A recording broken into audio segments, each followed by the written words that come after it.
Oh, let me show you this. Yeah, no reason to. We did change to 8 and 9, but it has Apple. We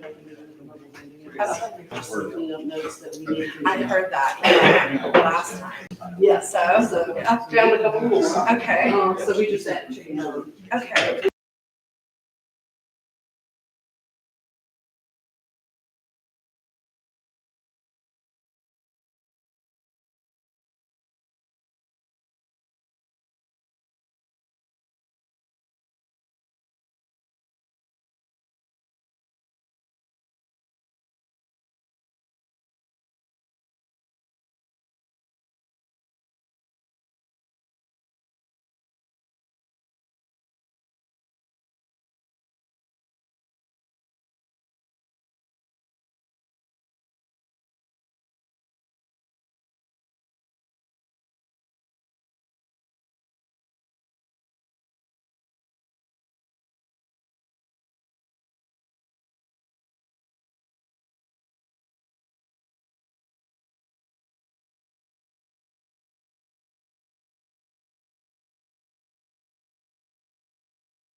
Oh. I can't help it.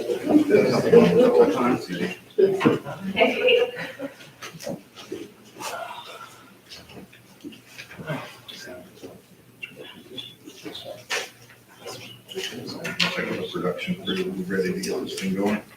Operation. It's ready. It's already on. Awesome. I'm gonna go ahead and, I'm gonna call to order the Town of Colonial Beach Planning Commission meeting for Tuesday, December 6th. Try that again with the mic on.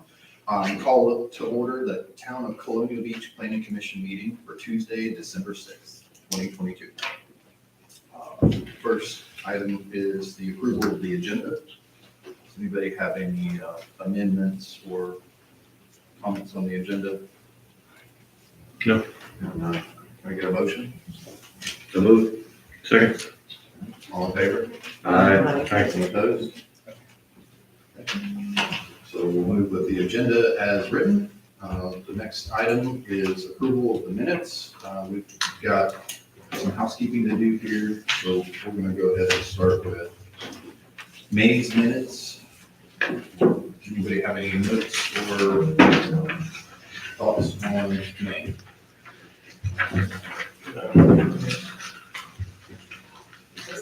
I went back to them, I didn't really have any notes or questions on any of them, I mean, we were told to review them. All the ones I went through, I was good with. I did have a question on the June meeting. Bobby? You want to do May first? Yeah. Let's Yeah. do May. All right, let's see if you guys can Yeah. move your mics apart. Steve, can you hear me? Is that there? I think so. Okay. Okay. Bob, do you have any thoughts or amendments for May 2022 minutes? No, I do not. Okay. All right, so we'll move on to June. Just a question about upcoming items where it says that commission members were given a recommendation on how to add short-term rentals into the zoning ordinance. And I followed that very carefully, but I don't recall the recommendation. And so I just wanted to get an update. Did we get a recommendation, and what was that recommendation?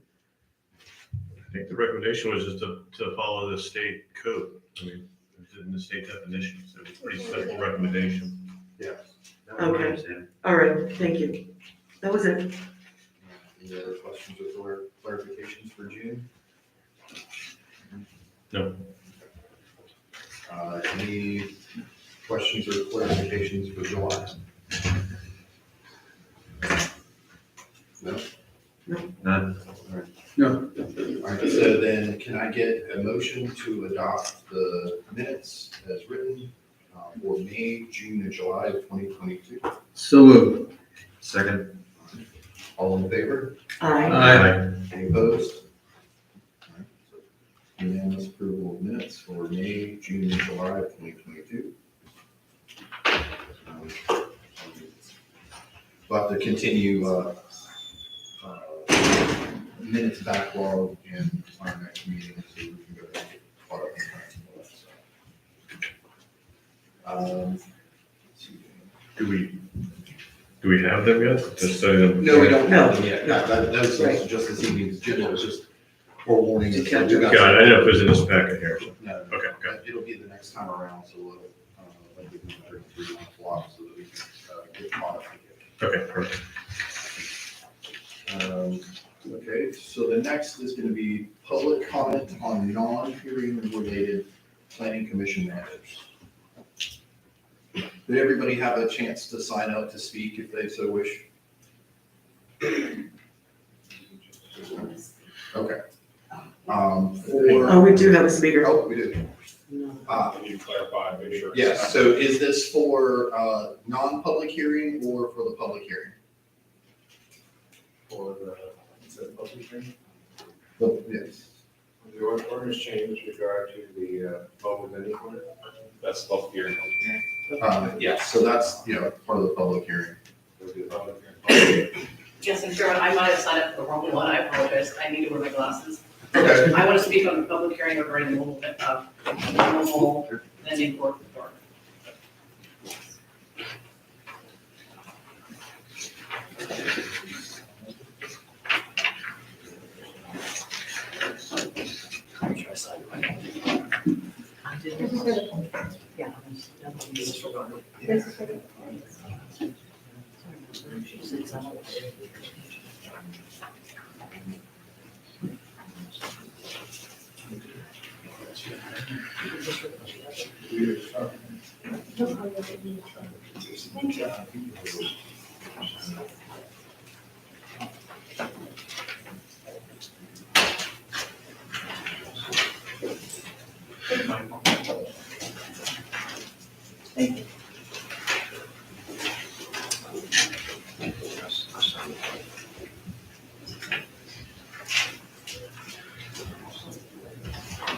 So I guess I'll just more generally ask this, is everybody that wishes to speak this evening, that is the topic they wish to speak about?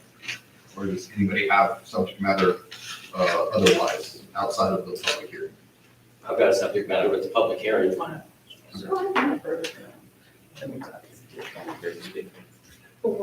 just trying to see if I need to call anybody for the non-public hearing. No, that's fine. That's too much.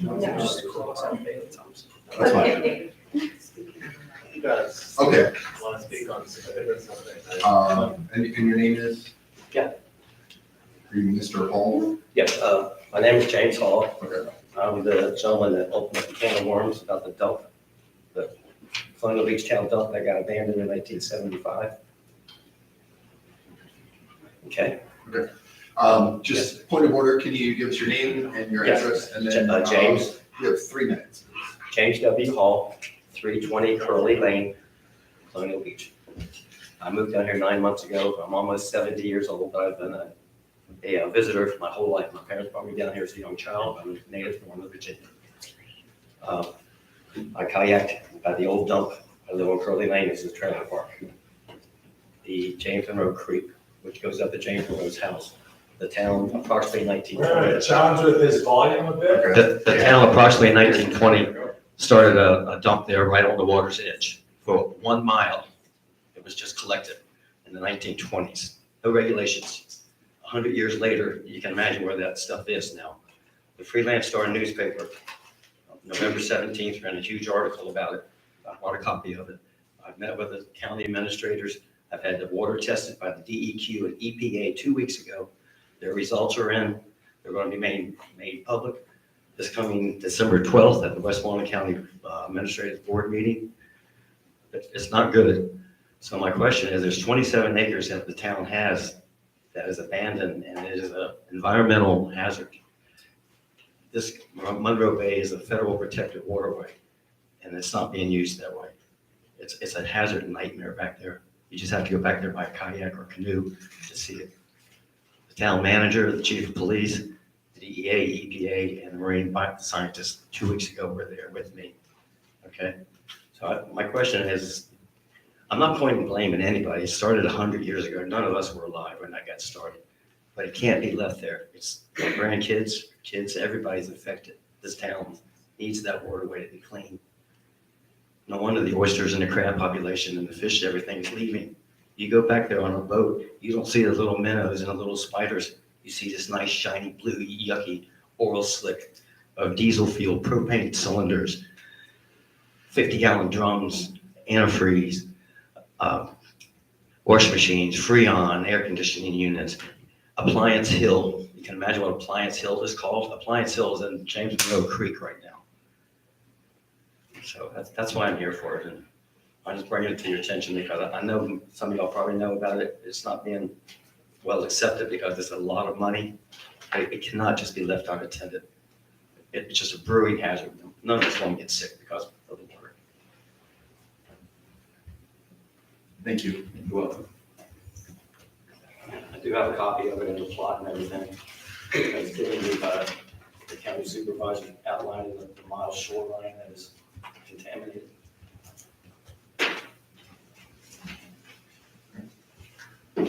Does anybody else have any non-public hearing business to discuss?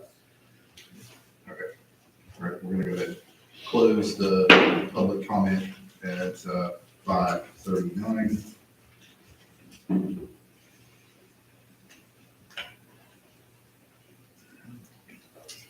Next is gonna be the public hearing on the amendments to the zoning ordinance, Article 7, 8, and 9 regarding mobile vending courtyards. First, we're gonna have a brief staff introduction. Then we're going to have, we'll open up the pulpit for the speakers that have signed up to speak. And then we'll go ahead and close public comments at that time and have a review amongst the planning commissioners. So, let's go ahead and open the public hearing for zoning amendments and zoning ordinances on Articles 7, 8, and 9 at 5:40 p.m. Zach, can you please give us a brief overview of what we're going over this evening? Mr. Chairman, members of the commission, tonight is your public hearing on zoning ordinance amendments 03-2022. These are amendments to the zoning ordinance articles 7, 8, and 9. The proposed amendments would add mobile vending courtyards with the approval of a conditional use in the resort commercial RC, general commercial C1, and commercial residential CR zoning districts. This would apply to privately owned lots where one or more mobile vending vehicles is proposed to be located for the purpose of retail sales. This would not allow, by definition, for the storage of the mobile vending vehicles. This is proposed to be added within these districts as a conditional use. As you recall in our discussions last month, well, the last couple of months, there were some discussions about the best option for these uses in these districts, and it was agreed upon through the commission and as recommended by staff that these would require approval of a conditional use permit in order to be located on the property. That would give the commission as well as council time, which with each one of those applications, based on its location, the proposal that's before you, give you the opportunity to evaluate each of these and apply appropriate conditions through the conditional use permit, which would mitigate the impacts on each of those applications. The second part of the amendments to Articles 7, 8, and 9 are relative to cleanup, we call it. Basically, it's reorganization and some general text amendments that don't change the uses that are allowed, but they alphabetize the permitted uses because some of those were out of order. They also clarify terms and renumber some of the sections. We feel like that these are needed because from a staff standpoint, they would help ease understanding by staff as well as the public. They also ease the application and interpretation of these various sections with these cleanups. Since you received your packet of information, we heard from Mr. Knuckles, who asked about the draft that was in your packet. And so the drafts that were in your packet included comments in the right margin that were comments that were left over from the editing that happened in the Word program. Some of those comments were relative, or most of those comments, let me say, were formatting comments that had to do with, an extra space was added here, a line was added here, that kind of thing. But we did find two items that we decided that we would bring before you to change based on Mr. Knuckles' input with his email, and I know you all got that email. Part of that question was what's going on with the comments and have they all been addressed? And so we went through them to make sure that there were no comments that were in the margin that would make a difference, or to make sure that it wasn't something we needed to correct for you. So we've given you this evening new copies of Articles 7, 8, and 9. Those are also available up at the front in case the public wants to see them, but I will walk you through what those modifications are. Okay. So for Article 7, the Resort Commercial District, there were no changes based on the comments that were in the margin. They were all formatting questions or comments. For Article 8, the change would be to page 8.4 in the document that you just received. This is section 8-12.1. We are removing the struck language that you see here. That language made reference to section 2.10, which is actually was pulled over for some reason from an older version of your ordinance. And that section 210 referenced the general regulations of a zoning ordinance. And so that language is not needed. You have to meet these general requirements of the zoning ordinance. In other words, you have to comply with the zoning ordinance. So you don't have to state that again here in this article. So what we're proposing is just this change, and that would say, now it would read, notwithstanding the requirements contained in Article 24 of the zoning ordinance, Article 24 of the zoning ordinance is relative to landscaping. So that phrase that we are proposing to delete is not needed. And so that is another cleanup item. For Article 9, the only change that we are proposing is on page 9.2. This is section 9.3.7. And this is to clarify that the use community centers is now being called community facilities / open spaces, because that is the way that term is used in the other articles. It is referenced as community facilities / open spaces. That was one of my questions. Does that come from the state, or where we, That is where is that definition? that definition is in the zoning ordinance, Okay. community facilities / So that's open how, spaces. okay. Right, and so the term that Ms. Say actually, as she was working on this, one of the notes that she had in the right margin was, there's no definition of community center, and it's not, because the definition in our ordinance is for community facilities / open spaces. So this just makes this term consistent with the other sections of the Yeah. ordinance. And I know that that's true for the PUD. It's described as community facilities. in the Yes, PUD. ma'am.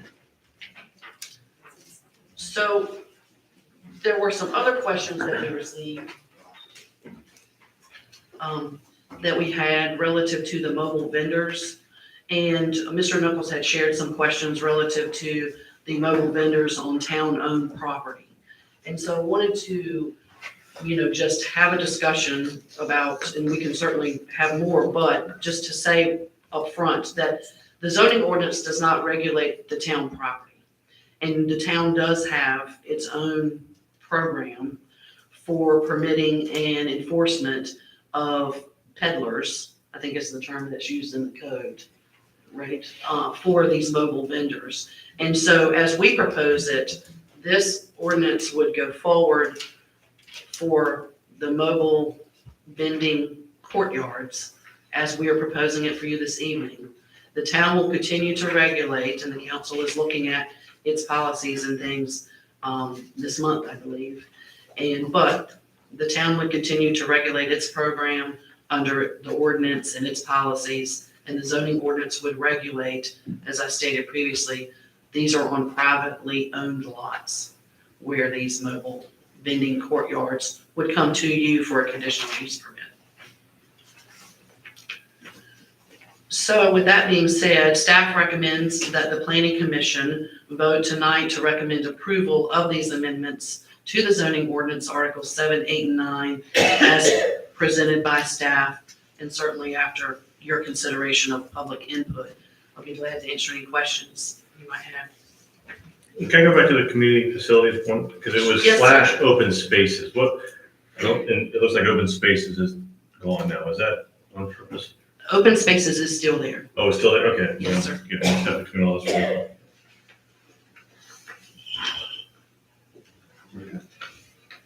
All right, so we'll go ahead and open the floor for public input. I'll call the speakers up as they're listed on the sign-up sheet. Excuse me, the chairman, can we, I have some follow-up questions for staff before, I think it's better to do that beforehand so that they're commenting on the best understanding of what we're getting out of staff rather than having them comment and then we ask for clarification. Okay. Can we do that first and add some? Yes, as long as it continues to stay in the purview of what we're explicitly considering for this evening's motion. So what I was trying to get at about trying to understand the public program, the one that works on public space first, is not that we're trying to regulate that, but I'm trying to understand the status quo. And if you could sort of, that would be helpful, right? In terms of, I'm trying to understand, like, are we at capacity? Do we need this opportunity on private land because there's not a place to put it? Is there a dissatisfaction with the public? I'm looking for the need part that we're trying to address as it relates to the public program, if there is any nexus there. And if you could also just, I think, give a little bit of color for the public's person about how we ended up, what was previously a prohibited or was not allowed use. Like, we're working on this now to allow this use. If you could just give a little snapshot on kind of like how we got here. Why are we looking at adding this? Because the rest of the stuff is cleanup, so it kind of looks like we're, I mean, I know we're walking and chewing gum at the same time, but it really looks like we're working on very different things. And I'm trying to figure out, like, is the purpose that we're trying to add a new use in town, or is the purpose that we're trying to make corrections, but somebody said they wanted to add a new use? So I think for the public's sake, and mine actually, it Sure. would be helpful. Well, Mr. Knuckles, if you recall, the first item that came before you when I came, I think it was one of my first meetings that I attended with you back in, considering in August and September, was Article 20. And that came forward with adding certain definitions to the code. And that was related specifically to inquiries that the town had received from private property owners relative to a desire to operate a mobile vending courtyard on private property. And so in looking at the zoning ordinance at that time, or the determination was made that that is not a use that's specifically listed in the zoning ordinance. So in order for that use to be allowed within the town on private property, then the ordinance would need to be amended to include that use. So at that time, Ms. Say looked at all the other definitions that were in the ordinance, which then generated, the zoning ordinance does need cleaning up, and there's some clarity that's needing in definitions, which you all approved and the council approved to Article 20. And so, yes, it was related specifically to inquiries received from the public, not related, that, to my knowledge, to the town's property, or is it enough, or is it, it was, we want to make this, if we've gotten inquiries from people and it makes sense that to allow under certain circumstances, and staff is recommending to you that be with approval of a conditional use permit, that private property owners be allowed this opportunity if they so see fit to come forward. Thanks, that's helpful. If you could give a little color as to, well, we're looking at sort of the landowner side of things, but can you just give us a little bit of color on what it's like from the vendor side of things when, under the status quo, like, we didn't do anything tonight, like fees that they pay, do they have places they can go? It sounds like you're referring to the public vendor program? Yes. You're asking about the fees and stuff for that? Yes, which, and if my layman's understanding is there's like the ability to like park on the street and set up for like a short-term thing on a public, and then there's the spots that were created on Town Hill. I don't know if that's the same program or if these are related things. So the vendor program that's handled on Town Hill that you're referring to is our traditional vendor program that you will find in our ordinance. But again, before I get into all this, I just want to be clear, there's no real connection between the public and private programs. But based on your email, there are some, of course, general connections. So just to give you a little bit about the government's take on the food truck program as it stands, it's never been a big moneymaker for us. It was really done, I can't speak to the council's intent specifically, but from what it seems is that it was done to enhance the community and provide additional opportunities on the boardwalk at a time when maybe Colonial Beach didn't have very many at all. So, we've really developed a lot since then. And we still think food trucks can be a huge asset, both on the public and private side, which is one of the reasons the town is supportive of this idea. To your point in your email about, will it conflict with the public program? That may occur. But as I explained, it's not really a big moneymaker. And it's a big burden too, an administrative burden. We have a staff member who I would say maybe 40% of their job is handling our vendor program. Like I said, that's a major administrative burden. So there is a chance to conflict in the future, but the market will determine how it works. And if the private really expands, there could be a chance the public program won't need to exist in the future, and then it could all be private, or there could be a chance they coexist. We'll see how it goes, so we're not too concerned about any potential conflicts. If that helps. Yes, that helps a lot. One follow-up thing about possibly stepping on toes of other efforts. My understanding is tomorrow at the town council meeting, they're looking at both changing the fees for that program, but probably more substantive for our discussion, because they're talking about limiting the time of year that it would be available. So it would not actually be available on the public space from I think it's October to March or something like that. It's basically wintertime, right?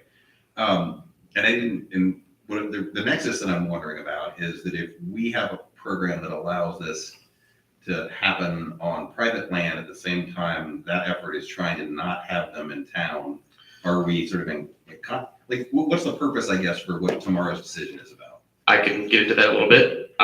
So there was a practical issue with the way the ordinance is written at the moment, where essentially if a vendor doesn't use their permit 3 weekends in a row, I believe, the town manager has the authority to ask them to move, unless weather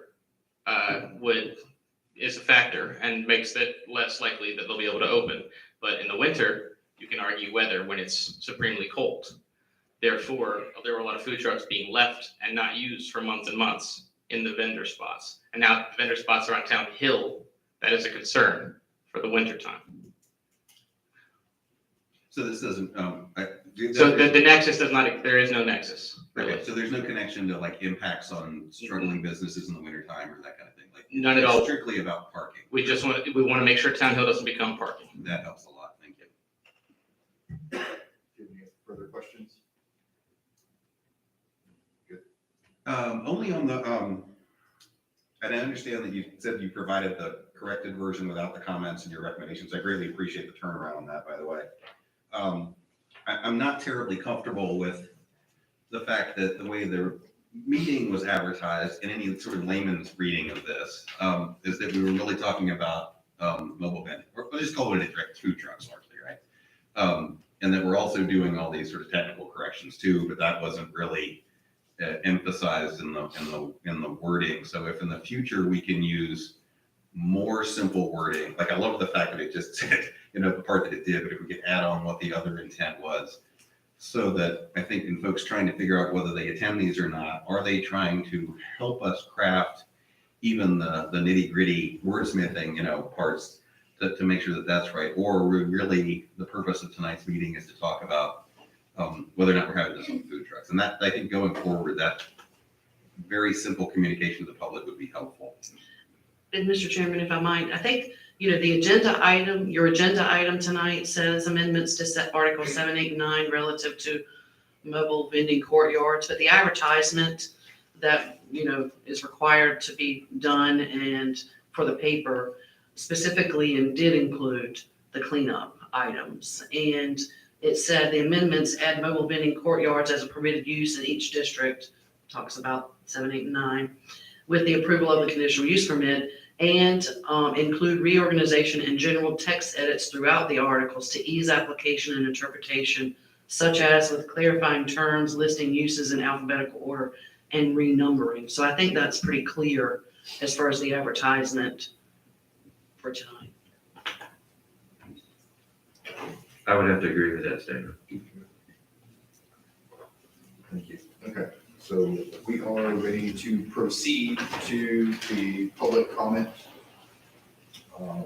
We'll go ahead and, I'm sorry, just to ask one more point of clarification. My understanding is staff is recommending this as conditional use for 3 zones. Is it possible to bring up on the overhead for us and the public to see where those zones are so we understand where we're talking about in town? Is that something we can technologically achieve here? Because it's, the zoning map overall. No. Is it on our website? I know it's in the planning office, but I'm not sure if it's something that's. I have a digital copy of it, but, you know, I because thought, it's in the comp plan, right? yeah, I don't think we have access to the maps immediately. the map because we get it off of the GIS system. Right. So I don't believe we can pull that up. So just to kind of verbally explain, we're discussing essentially from this building to the water. Right. Over to Colonial Avenue, the commercial corridor up Colonial Avenue. And then there is a carve out basically back to my left, behind where it kind of starts where the rescue squad goes all the way over to the school. That's currently the yeah, town administrative offices. for the town. yeah. So that's the geography that we're discussing. And the Marines are also included in the commercial. And sir, also, the further end towards Ola's on First Street is also commercial residential So, okay, all the way down All the to way First Street. to 205. to the school. Okay, to the school. Correct. Okay. Not a deal breaker for me tonight, but in the future, when we're recommending spatial recommendations, if we can include a map doodle, that would be great. Because I think from, not in this seat, but like when I'm back at my own house, the main thing I'm concerned about, like, you know, is something going to change within eyesight of my deck, right? I mean, that's really what I'm most worried about. And then I have still concerned about the town, right? But I'm trying to get some feeling as to whether or not you're talking about in my backyard or not. So I think that would be really helpful going forward. Thanks. Mr. Chairman, Yes, I have a map here I'm happy to put out in the front. absolutely. If anyone would like to look at it. Thank you, Mr. Christian. We have a small 8.5 by 11. If anybody's curious, It's helpful. yes. These zones are noted at the top. All right, hopefully the third time is the charm here. We'll go ahead and open up public comment.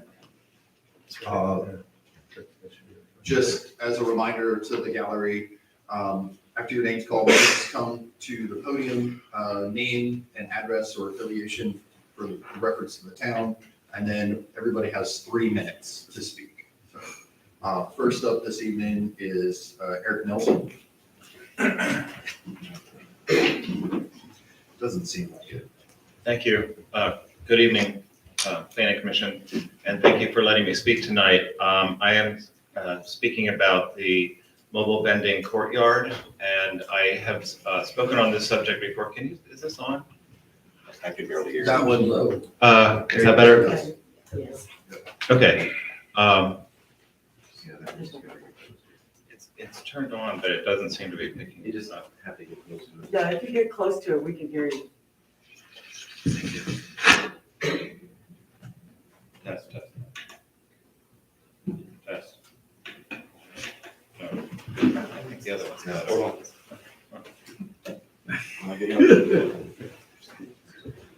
Testing. Okay, thank you very much. All right. I think you all know who I am. I'm Eric Nelson. I am at 1321 Lossing Avenue, and I'm here tonight to talk about the mobile vending courtyard. And I have spoken on this subject in the past, and I am again speaking in support of the idea of having mobile vending courtyards allowed in private property in the various zones. I'm particularly interested and supportive of the mobile vending courtyards being allowed in the resort commercial zone, which, by the way, happens to coincide with I think completely with the designated outdoor refreshment area zone, And so I think it's a wonderful marriage of two ideas of having the mobile vending program and also the designated outdoor refreshment area program where people can, take advantage of the idea of moving around within the zone with beer and wine and so forth, and into the areas where these mobile vending courtyards would be, assuming that the alcohol situation is resolved in terms of whether or not any of the mobile vending trucks would have any alcohol. That's another story that I'm sure my friend JC he's looking at me and giving me the eye. Anyway, I am in support of the idea, and I hope you guys will approve it this evening. Thank you. Alan Griffey.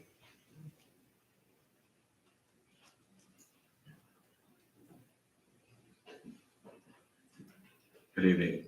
Alan Griffey, 157 Shellfield Lane, Colonial Beach. I'm here to speak in favor of the staff recommendation for the mobile vending court on private property, particularly in the resort commercial area. I think they've done a fine job, and I think done properly, we can satisfy the need of folks coming to town looking for a place to dine. I'm often asked to make recommendations as to where visitors can go, and often I'm at a loss. If you like Thai food or Mexican food, I can give you a few places. If you want seafood or some other cuisine, it's more difficult. I think the mobile vending court would satisfy that need for a number of folks. And I would recommend that, I would ask that you approve the staff recommendation. Thank you. Thank you.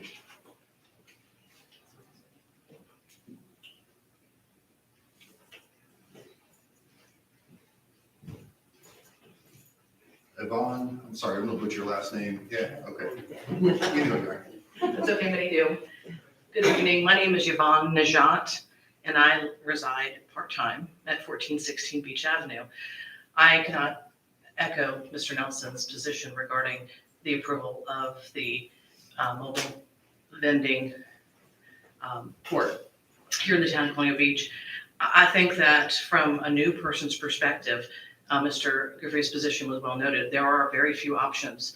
And this, with the coupling of that sip and stroll area that Mr. Nelson spoke about, is going to be a wonderful complement to this up and growing town. And I think you all on this planning commission, as well as the members of town council, are in a very pivotal time to really put Westmoreland County, particularly Colonial Beach, on the map for future people. This is an exceptional opportunity. I think it's well done from a perspective of following it. I was also intimately involved, I should say. I call myself a vested stakeholder because I reviewed the ordinances. I realized the discrepancy that there was no possibility of this until your all's meeting tonight. So I commend you all for taking this step. It's progressive, it's wonderful, and I think it'll be well received by the community. Thank you, and I support it wholly. Thank you. Thank you.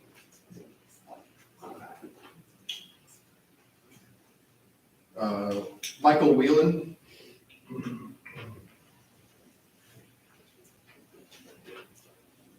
Good evening, I'm Michael Whalen from 121 3rd Street, Colonial Beach, and I thank the planning department for allowing us this opportunity to speak on behalf of the mobile vending. I am totally in favor of that, having participated with the vendor program last year. I thought that the town did a good overall effort in trying to promote that. I did see there was personally some challenges with proper staffing at times and being able to connect with people, rules being enforced, and a few other issues that came up through the course of the year. My experience being on the boardwalk, now we can no longer operate there. We have been moved to that Town Hill location. The sales dropped dramatically upon moving there. Plus with the construction going on and that section of beach being the most favored area where people want to come, enjoy the water, there's no longer going to be an option to get food or beverages in that given area. I see that as a little bit of a challenge for the average person coming to the beach because they'd have to go considerable distance to get to Town Hill to where those vendors are operating. I see this as a huge solution with the Washington Square Food Court. Number one, in the course of all the construction going on, that's going to go on for a good year and a half, 2 years perhaps. That's a long period of time to not be providing for your visitors coming to Colonial Beach. And I think the ease of having a food court in the general vicinity of that most populated beach area is a really sound move on behalf of the town. So I fully endorse this. I see it as a solution for a lot of things coming out of this, for the town, for our image, for quality of food, for access of food to people.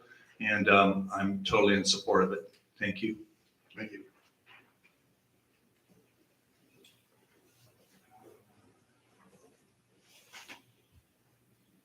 Bailey Thompson, did you sign up to speak about this? No? My apologies, yeah. Good to go? All right. Anybody else wish to speak on the matter? No? All right. So I'm gonna close public comment at 6:10. So I'm gonna go ahead and reopen discussion amongst the planning commissioners. Do we have any other thoughts or additions or modifications that we wanna propose before we present a resolution? Well, I just want to say that I agree with quite a few of the speakers who talked about how it's going to work so well with the sip and stroll. And I think that really does put us on the map, and it's something that will make an attraction for us, for people to come in and offer people on the beach alternatives. Yeah, ask a follow-up to JC about the existing program. So I am sympathetic to the fact that we've, through property sales, have changed the nature of the boardwalk area. And some of that property is no longer available, which was pretty prime space. But I've seen folks with food trucks right here in front, like particularly from the brewery and on the main street here. So is there something that prohibits them from being in other parts of this zone on the public street? Are they only allowed on this street, or like could they just ask for a permit to be down at the beachfront in one of the regular parking spaces, or? That's in the code. The permits are given on a case-by-case basis. Those are basically like one-off permits, and they don't happen very often. So far, that hasn't presented too large of an administrative burden for us, and we don't really see it impacting this program at all. No, but I'm saying that the point was that they need a place to go. And I was saying that's something they could apply for. That fits within the existing program, right? To say, I can, rather than be on the boardwalk, I could be on the street adjacent to the boardwalk on public space. Is that? You're saying as an alternative to the Town Hill site? Yeah, where is they're that a currently. prohibited activity? So that's, the same permit doesn't apply. You'd have to get a different permit, so it wouldn't be governed in the exact same way, but that is possible. Thanks. That helps. With additional fees, of course. That helps to understand. Mr. Knuckles, that is also the discretionary of the town manager that handles all the special use permits for all those, just so you're aware. No, I think that helps. And I definitely appreciate everybody that showed up tonight. It's more faces than we typically see. But the folks that I have talked to, just as I've been walking around and asking about this question over the past couple months, is I figured this is, I went to the places that this would impact, and I've been talking to a number of restaurant owners, both in this zone plus in other areas, like up by the Food Line Shopping Center and those sorts of places.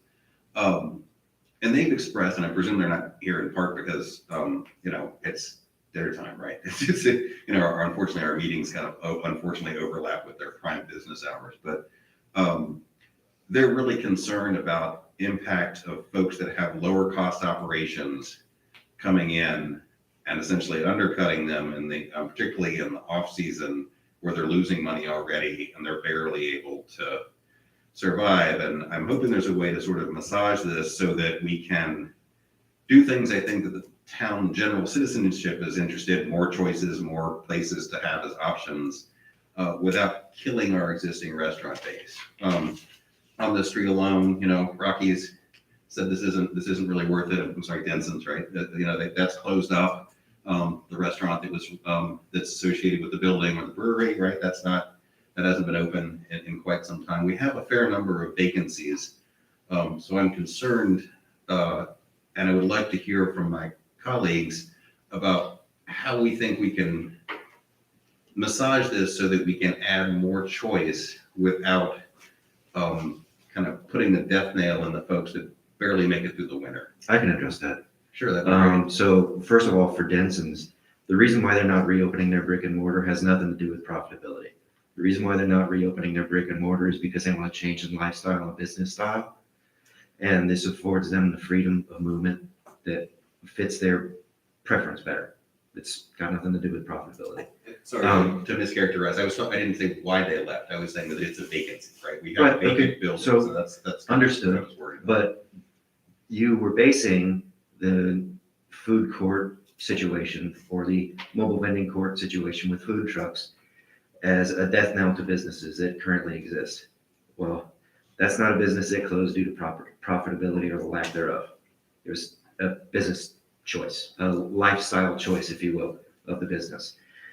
The reason why the corner restaurant by the brewery is not open is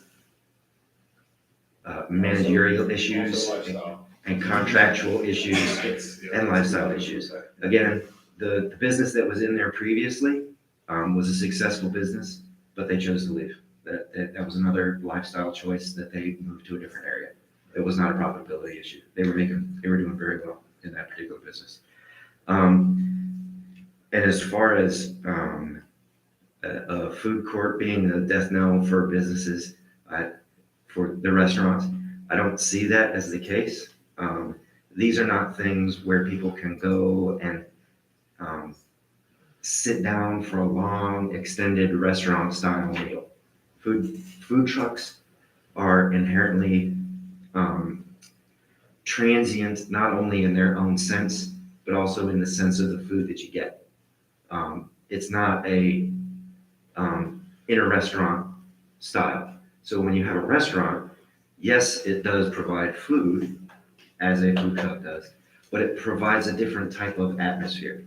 So it's realistically a different experience.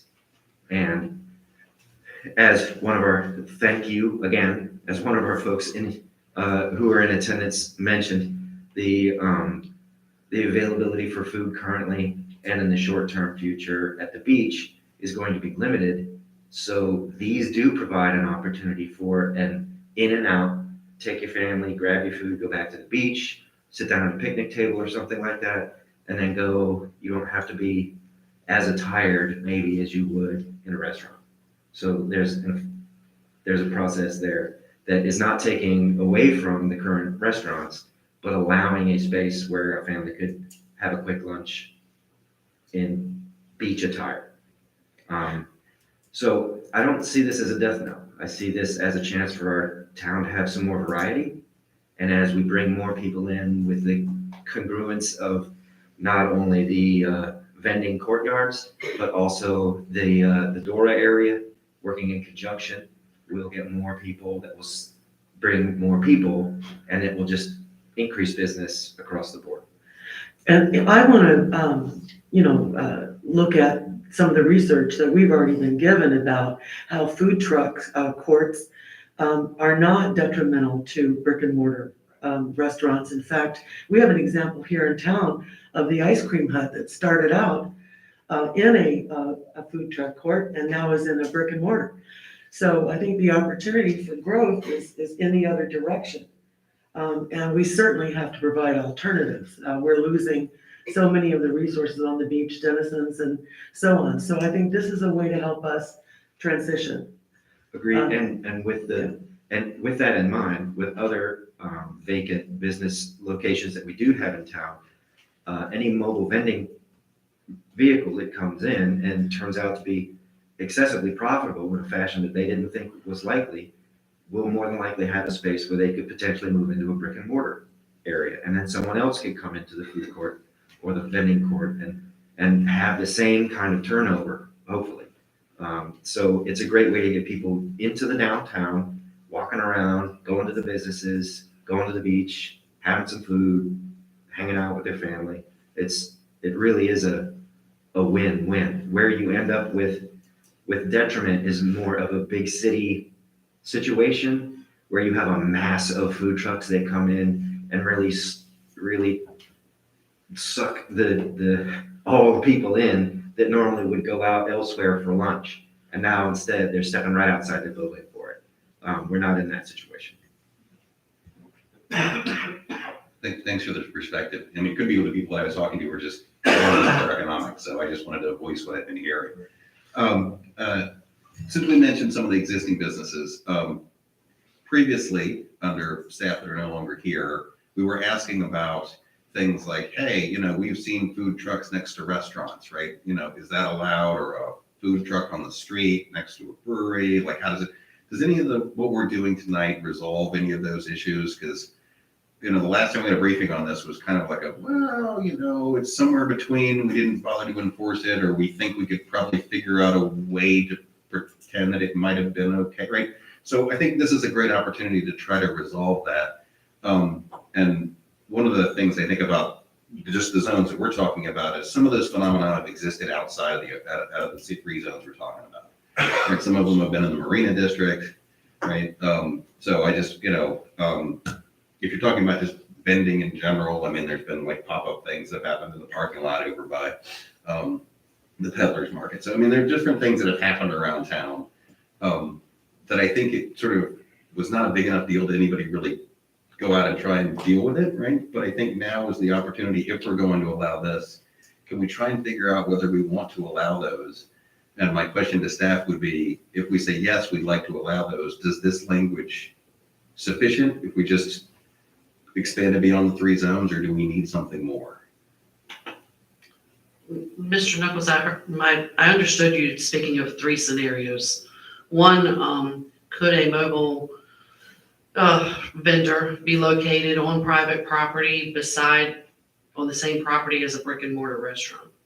But, sorry, I think I can clarify. So we've had businesses that sell food or alcohol, right? And they've had their own vehicle, right? So essentially the same company, right? Side by side, one has wheels, one is connected to the ground. And that's maybe been okay, right? Even though one is mobile and one is not. Then they've had the same thing where it's been not their vendor. It's been another vendor that's been brought in to sort of deal with like surge events, right? Bigger events. And, you know, those then not owned by the same business entities have been there, and that showed up on wheels, right? Sometimes it's on the street, sometimes it's actually on their land.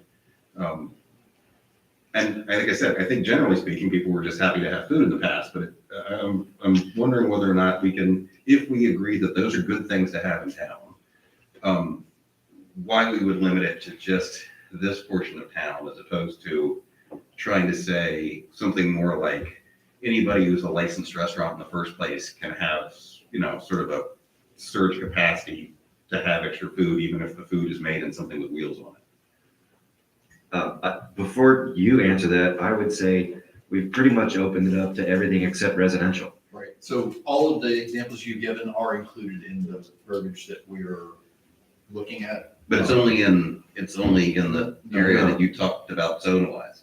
Right. Correct, which is everything that you've mentioned, marinas, the peddlers market, all of those are within the zones we're considering this evening. Every example that you give, and the marinas. The marina district? Marinas are all commercial. All commercial. No, it's commercial, but is it zone?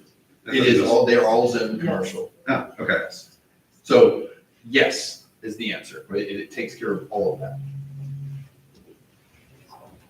Thanks. Okay. So, all of this discussion has kind of gotten us to an inflection point. Can we get a resolution or a motion to, I motion that we approve, according to the staff recommendation, Article 7, 8, 9 as presented. okay, do we have any Second. further discussion? Okay, we go to second.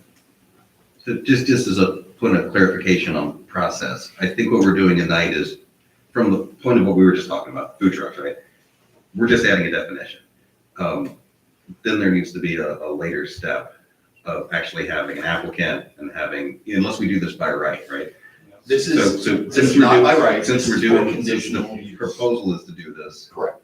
as conditional use. Yes. This doesn't automatically green light things. This just You are correct. moves So it now- closer to being possible. That's correct. So the next step is this recommendation would go before council. Council would vote on that. And then it would open up for an applicant to present a conditional use permit. And then that would come back before us. So I like I think it's a typical reaction to make things conditional use because that leaves you the greatest flexibility to say yes, no, maybe, or with conditions later on in the future.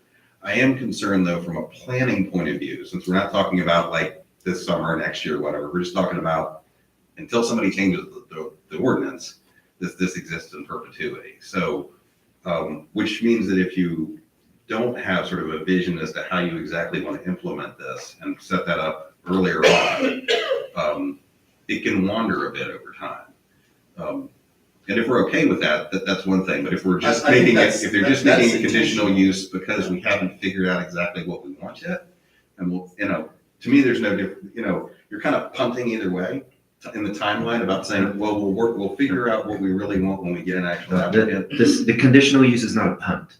The conditional use is intentional, so that we have control over where they are and what they do.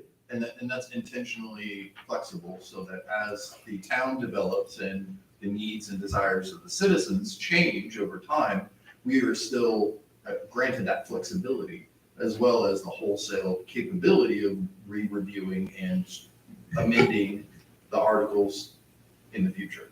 So there's no hard set in stone, as long as the procedure is followed. The way that we're setting it now allows for greater level of flexibility in the future for administration, but also we do have recourse to, if it's not meeting the needs of the town and the citizens, then we can do a wholesale revision at a later date as well. Thanks, that helps. So my understanding is what we're actually doing when we add this, and we're allowing the potential for somebody to apply as an applicant. This doesn't actually relate to specific activities, it actually relates to leasing land, right? Essentially, It has to the, do the, with the, compatibility. the allowed use would be you as an owner are allowed to lease portions of your land for people that want to do mobile vending. Is that, do I understand that correct? Yeah, subject to approval with the conditional use permit. With this I think- amendment, a property owner can now choose to file an application with the town to come forward to seek approval of a conditional use through the planning commission's recommendation and council action approval, to have this use. Right now, that's not an option. So it doesn't really have anything to do with leasing the property or how they do that part. Right now, it's just to say within the town of Colonial Beach, a property owner under the zoning ordinance has a right to file that application. So is the use that we're allowing, do I come in and say, hey, I want to have 12 food trucks? Or do I just come in and say, I've got some land I'm not using, I want to be allowed to lease this out to people who do have this intention? The ordinance requires specific information be submitted with conditional use permit applications. And so staff will ensure that the details of that application are complete before it's brought to you. That's helpful, thank you. Further than that, please correct me if I'm wrong, the conditional use permit requires filing of a fee, a very substantial fee, and also a hearing, perhaps 2 hearings. Yes, sir. Go through so the public has a chance to come in and say, I don't want this in my neighborhood, or, where's the bathroom, or whatever they want to say. There's a Also lot a of site plan. protection. There's a lot of protections in what we said. This town is not gonna fill up with food trucks. Supply and demand and many other things will control, that. And the need for brick and mortar restaurants as well as obviously other things to attract them here to our town. I ask one clarifying piece. So it's easier for me to go, like, I own the land, I'm gonna invite people to rent from me. So if I own the business and it's my vehicle, that's still part of the same thing, so I'm not actually leasing this to anybody, but it is a food truck, do I need to come for an application, or is that fall outside of the way we're setting this up? We would refer back to the definition. And so the definition refers to one or more mobile vending or mobile vendors on the property. So we would look at it that way. I think what he's referring to is the Denson property, when they had a brick and mortar and also a mobile food vendor. And it was determined by our town attorney at that time that since it was a part of that brick and mortar business, that they were able to operate the mobile vending on site. Is that Yes. correct? Yeah, and there's other businesses in town too that Yeah. have proposed the same thing about saying, well, it's mine, therefore it's not analogous to this. So I just wanted to know staff opinion on it. Yeah, and I was involved in some of those discussions with the town attorney. And so, yes, it was related specifically to that business. It began at some point to help the business during COVID and the pandemic and being able to have that food service outside. It was, again, related specifically to that existing business. Okay. And my motion is still, Yes, we have a motion on the table that has been seconded. We're ready to take a vote. We're gonna do a roll call. Mr. Christensen? Aye. Mr. Matt? Aye. Mr. Knuckles? Sorry, aye. Mr. Hale? Aye. Ms. Luna? aye. Chair votes aye. Unanimously accepted. We will make a recommendation to council to adopt the staff recommendation as presented. And so that concludes our public hearing. But y'all don't have to leave. Mr. Chairman, you have a microphone, will you please use it? I think it's dead. I'll speak up. Yeah. Are there others?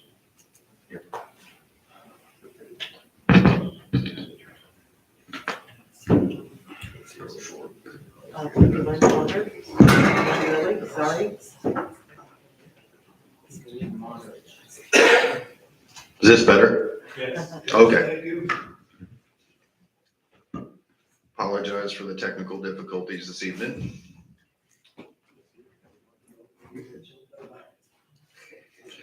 Yeah, we'll go ahead and get the AV people and get them to take care of that for us. Next up on the agenda is discussion of updating bylaws. So this is administratively, it was presented in the packet. Ms. Odom has prepared something to read in, so we can give some context for our discussion. Yes, sir. Mr. Chairman, members of the commission, the planning commission's bylaws that are current were adopted on February 25th, 2021. And we are recommending amendments to the bylaws. One of the major changes that we would suggest for you is that you change your commission's regular meeting date from the fourth Thursday to the second Thursday each month. This would allow commission action to occur within the month prior to the council meeting. In the event that there were items that the planning commission were making recommendations on, then the council could take those up at their regular meeting, one of their regular meetings in the month, without, I think it would limit, one of the things we talked about was limiting these like special called meetings and how that, can be problematic from a staff standpoint in getting out information to you, but it also would help with your schedules to not have as many called meetings, because it would allow you to have your regular meeting in the month, like I said, prior to the council meeting. It gets us away from all these holidays. Yes, you also would not have the conflicts with the holidays. So and we also are looking at adding language, and this would be in the section B, I can't see, 2A4, which speaks about the planning commission creating a work program. We had talked about that over the last couple of months briefly. but would add that to your bylaws to say that, yes, the commission should create a work program. That work program would be something where items that the commission want to work on or talk about would be brought to you either by staff or something that the commission members would discuss, and you would vote on and prioritize a work program to establish what you would be working on during the year. So is that a monthly cadence thing? How does, what is the, So- like, council gets together first of the year and they go away or whatever and they come up with their initiatives, right? And they score them. Is it something like that or is it a different stuff? We would anticipate that you do something like that, or certainly reevaluate it at your annual meeting each year. But that doesn't mean that throughout the year, especially if you get a directive from council, and council gives you a directive, then those directives coming from council would take a higher priority. So it's something that we probably, I would anticipate you would have on your agenda and each month. And the agenda might be, there are no recommended changes from staff or no additional items from council, so there are no changes. But if there were other items that would come up, that would be something you would vote on. So- Maybe you do it 3 times a month, 4 times a year, I mean, versus every month. But you can work on that and see how that goes. So we can, that's part of what we're trying to do to proactively address our workload so that we can do some load leveling, but also, more importantly, allow us to, as we consider different, either articles or different initiatives, as we're going through these, and we want to expand the focus beyond what's either before us immediately or what's been recommended for us to consider, then we can go ahead and vote to add that to our work plan. So when we're doing these considerations, it's not that we have to cram everything all into one action or initiative, but if we as a body decide to put forth a motion and then vote on that motion to put it on the work plan, we could enhance the scope or change the focus of what we're trying to accomplish immediately in more of an orderly fashion, rather than just an ad hoc process of this swelling of scope and or scope creep in my line of work is usually what it's referred to as. So, I mean, it sounds like it will also give us more time for research, which is severely lacking. Yes. Right. And it would also help from a staff standpoint, because everything doesn't have to be discussed each month. You know what I'm saying? So it allows us to plan with you so that staff can have time to do research to bring to you, you know, and that way we can all work on and agree to, you know, timing wise, we can have input on how long we might take us to research certain topics. So it may be that that's going to be discussed again in March, you know, that kind of thing. So great example just for this evening's discussion. The next point on the agenda is Article 12 sign amendments. We've been asked to consider flutter flags. So rather than expanding it to every single section, we're going to look at specifically flutter flags. But if we as a body decide that there are some other parts of the sign ordinance that we want to consider and or revise, then we can go ahead and put that on the work schedule. Is that? Yeah. Yeah, sounds great.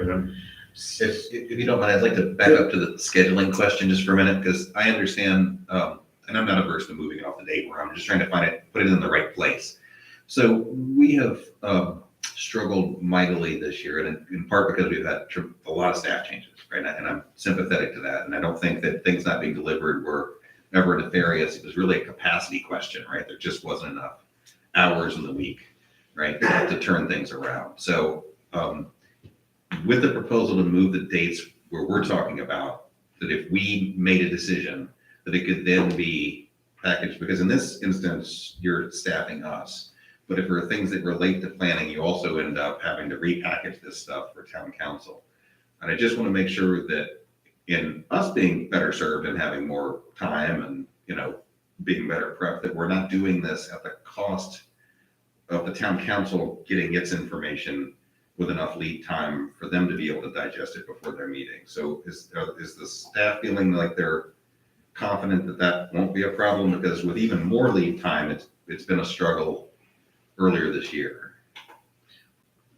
I don't think that that would be an issue. One of the things that, council has the option to do, and they have staff that look at their agenda and what's appropriate and when they get it and how soon prior to the meeting. I think, we've run across a few things in the last few months where, there was a desire to have those items before planning commission and before council in a certain period of time. Moving your meeting date allows that better coordination with council on those types of items. If there is an item that's not urgent or not of something that, staff would have the option and council will have the option not to take it up. If at their meeting the following week, or even at the end of that month, if they desired, they could still consider it in the next month if they wanted to. So it wouldn't affect, the council work. So are you talking about the context of the 60-day clock that we have to run out? Or are you talking about the other way where we're trying to independently make recommendations to council and then have them consider that? Yeah, we pass something and it's supposed to go to them, but it's not based on our briefing packet. It's based on the briefing packet that would include whatever we do at our meeting. So there's a revision that happens as a result of us mucking around with things in the process, right? So we tweak things along the line, so that has to be repackaged. And in connection with that, I know when we're looking at minutes from like last spring still, right? I mean, that's always, and every organization ever been, I hate minutes, right? In terms of as a topic, it's always something that just has nothing but negative attention associated with it, except in this sense. If there's an ability to at least get a draft portion of the things that are actually the decisions that come out of the commission and have that be circulated before it goes to town council, because that hasn't happened. I mean, earlier this year, I was sort of surprised at the language it was saying, this is what we decided here, when I knew that it was close, but it wasn't quite what I thought happened. But that wasn't really aired until live at the town council meeting, and that's, I think, procedurally unnecessarily awkward and possibly not proper, because it doesn't really, at that point, it's kind of useless for us to even opine on whether the thing was written correctly or not, because they've already voted on it. So, it's an academic exercise at that point. It doesn't mean anything. So there's two parts, right? One is with the new time frame we're talking about, can y'all work on doing whatever you need to do to get them ready? And can the outcome of our meetings, at least and I don't care about the back and forth, but just the action part, be provided in writing so that we can opine on whether or not we think that's accurately conveyed before it goes to town council for their briefing packets. Is there enough time to do that? I guess I would say it depends on when the council's taking up the item. Well, we talked about moving this so they can take it up immediately. I thought that was the goal of this. It's like reshuffle it so that they can work on it super fast. Sure. So I'm just wondering whether that's I think overly that optimistic. doesn't quite exactly characterize what we're trying to do here. Because we're not trying to change your meeting so they can get something quickly and work on it fast. We're trying to change your meeting to better coordinate with staff and council in working in actions that you do take. And so making your actions happen before council allows them flexibility and stops, I think, from a planning commission standpoint, there being a need for as many special called meetings, because that is something that is necessary from time to time, but it also adds more of work from a staff standpoint, because then you end up, it just gets everybody's schedule off. So if we can get a schedule that works and keep that schedule straight, then that helps us all be prepared and coordinate together. So relative to the comment, and I'd really like to hear from other commissioners regarding that as well. That's not been my experience in my 32 years of doing this, that staff would take something, do what you're talking about relative to, okay, well, here are the actions from the planning commission last night. We certainly take those down. And, in my experience, it would be something that is prepared and given to council, recording the vote and what the action was taken. But I think I've not seen that where we would then distribute something to you, ask you all to look at it real quickly, see if it's okay, if it was one of those faster items and then send that on to council. I would hope that there would be a level of comfort from a staff standpoint that staff would get that right to correctly characterize the planning commission's action. I think in these days and times as well, provided everything's technically working the way it should be, like it is tonight, that, these meetings are available for council members and for the public to take a look at. So if there's a question about, the commission action on something, then these are available as well.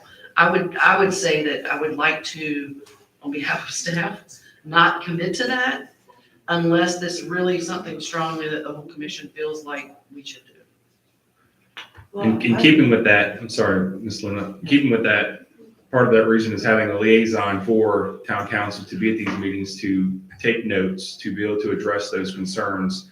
If there is action that the town council needs to take, like the food vendor public hearing, the next public hearing, I have the ability to let council know that during this, everybody voted yes, there was concerns or not from the audience, those type of things, which is purpose of having the liaison attend the meetings.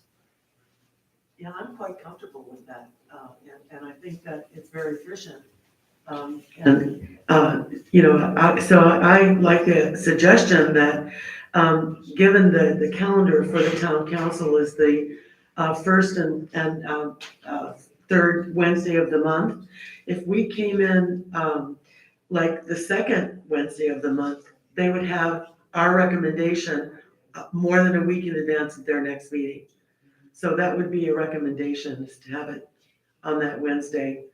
Yeah, I think the Second recommendation. Wednesday. Second Thursday. Second Thursday. Thank you. And to further your point, that would give staff time to prepare whatever happens to the planning commission for the council meeting. Like, for instance, tomorrow, we prepare a report on what happens tonight. So that will give us a day or two to get that to council, and they'll have 4 to 5 days before their meeting to review. Yeah, and having served on the planning commission now for, over 3 years, almost 4, but I've only seen it a couple of times when it's really been important that that coordination exists. So it's not like it's an ongoing issue, but when it does come up, for example, tonight, if we could have had this meeting in advance, well, we are having it in advance of tomorrow night's meeting, but it only gives you guys 1 day. So I think for no other reason, we should change it so that we can avoid these last minute and shuffles and the holidays. We routinely seem to come up with this because of where we are, and I think it would solidify our plans throughout the year so that we can all coordinate our schedules a little bit easier. And Mr. Chairman, if I might, there are a couple of other changes that staff is recommending to the bylaws. And then, so the next would be removing reference to the commission documents being on file in the town's library. That's not a practice that has been occurring, so we would not like for that to be in the bylaws. And then finally, just changing language in the section that talked about mini training sessions that might be set up at planning commission meetings. And that's something that we would keep in there, but we're changing the reference from specifically the planning manager, which is not a position that's the town has right now, just to say staff. And so we're changing planning manager to staff. Now, for your bylaws, it does require you to consider the changes to the bylaws at one meeting, but not acting on them at that meeting, taking time, putting them on an agenda that you prefer. We would suggest you do that for your January meeting. And then the action or voting occur at that meeting. And for any change in the bylaws to be successful, it does require 2/3 of the members of the commission. Now, that would include the vacant position that you have. Right. So it's the total commission membership, and then it requires 2/3 of vote for that. First of all, thanks for the assurances you gave from the prior dialogue.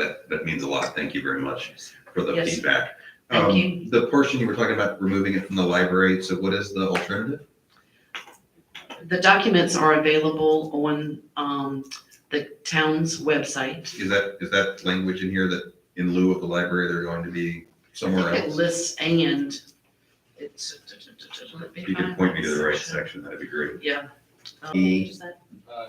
Page 027, 027 section meetings. and under meetings. So beyond the minutes being publicly available, can I would be interested in the meeting materials actually being publicly available, not just our minutes. Is that something that would be achievable, desirable? The agenda packet is typically published, like I found it on the website. But then in our rules, it says that we're going to publish minutes, but it's gonna move on anything but minutes. And our minutes as a standalone thing are kind of, particularly if you're Are you looking talking at about them. putting the bylaws out on the page itself as they're updated? No, not the bylaws, I'm talking about the meeting, the materials that go with the meeting, so that you actually, because if you, like if I read the minutes from a meeting that happened 8 years ago without the associated materials being available in the same time, like the same bite I can do, I'm not gonna get it. It's just not gonna be meaningful. So since we have all this stuff electronically, we're not talking about a box of paper anymore. Is that something we can include in as not just minutes, but the full record of the meeting, including the materials? The agenda packet is posted online with all meeting materials. So he means archiving it in perpetuity as instead of just under the minutes section and agendas, just having the whole thing together. I don't know. I think that would be We'll a- probably have to make an inquiry of whoever's administering the new website and all of that kind of stuff to. Yeah, I think there would be a discussion with the town manager and others to determine the amount of space, storage for the website.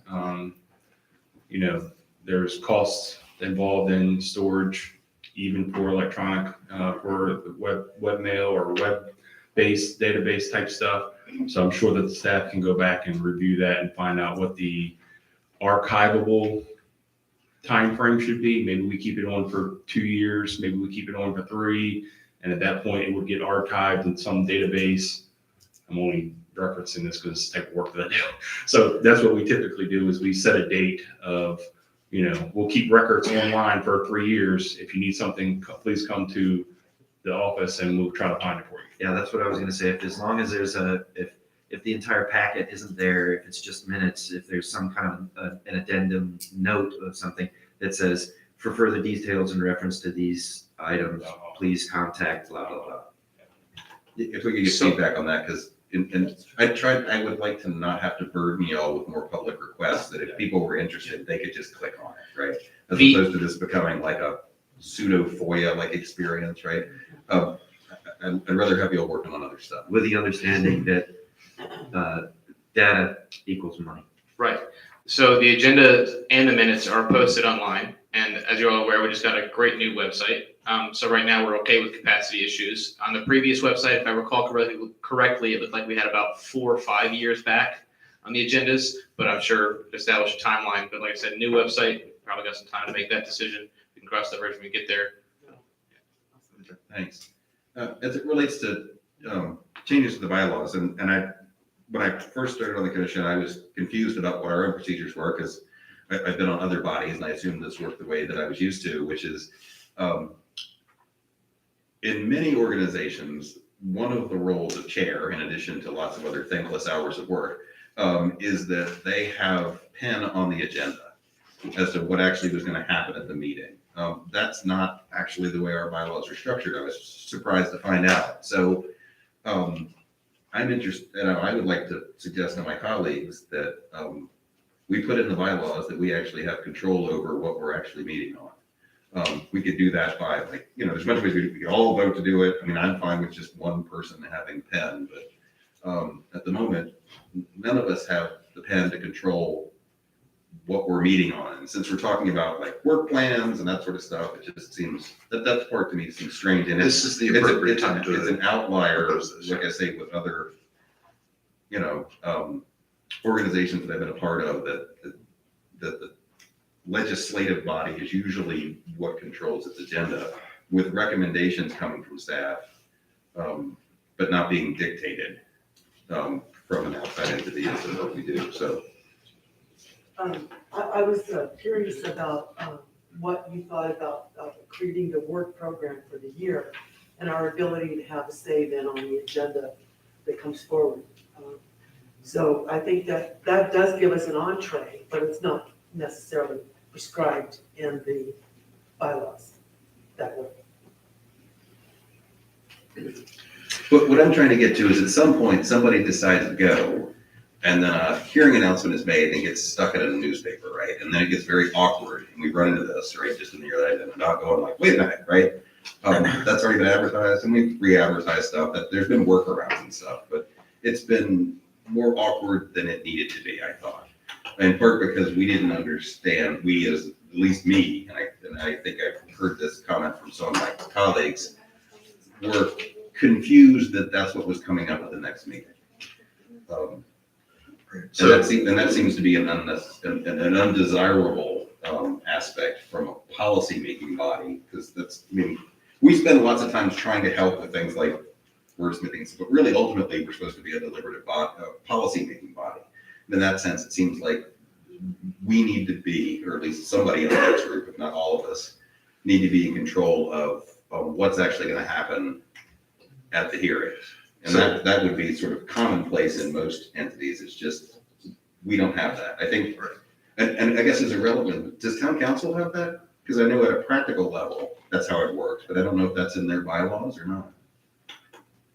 I'm uncertain, but it sounds like, just to be able to kind of move this conversation forward a little bit, if you're proposing to, for example, under the duties of officers, the chairperson shall add a number 9 to review and coordinate with staff any upcoming agenda, meeting agendas.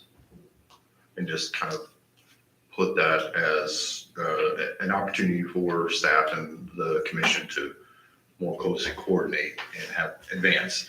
And then using the chair as a, kind of central point of information to cascade that down to the rest of the body.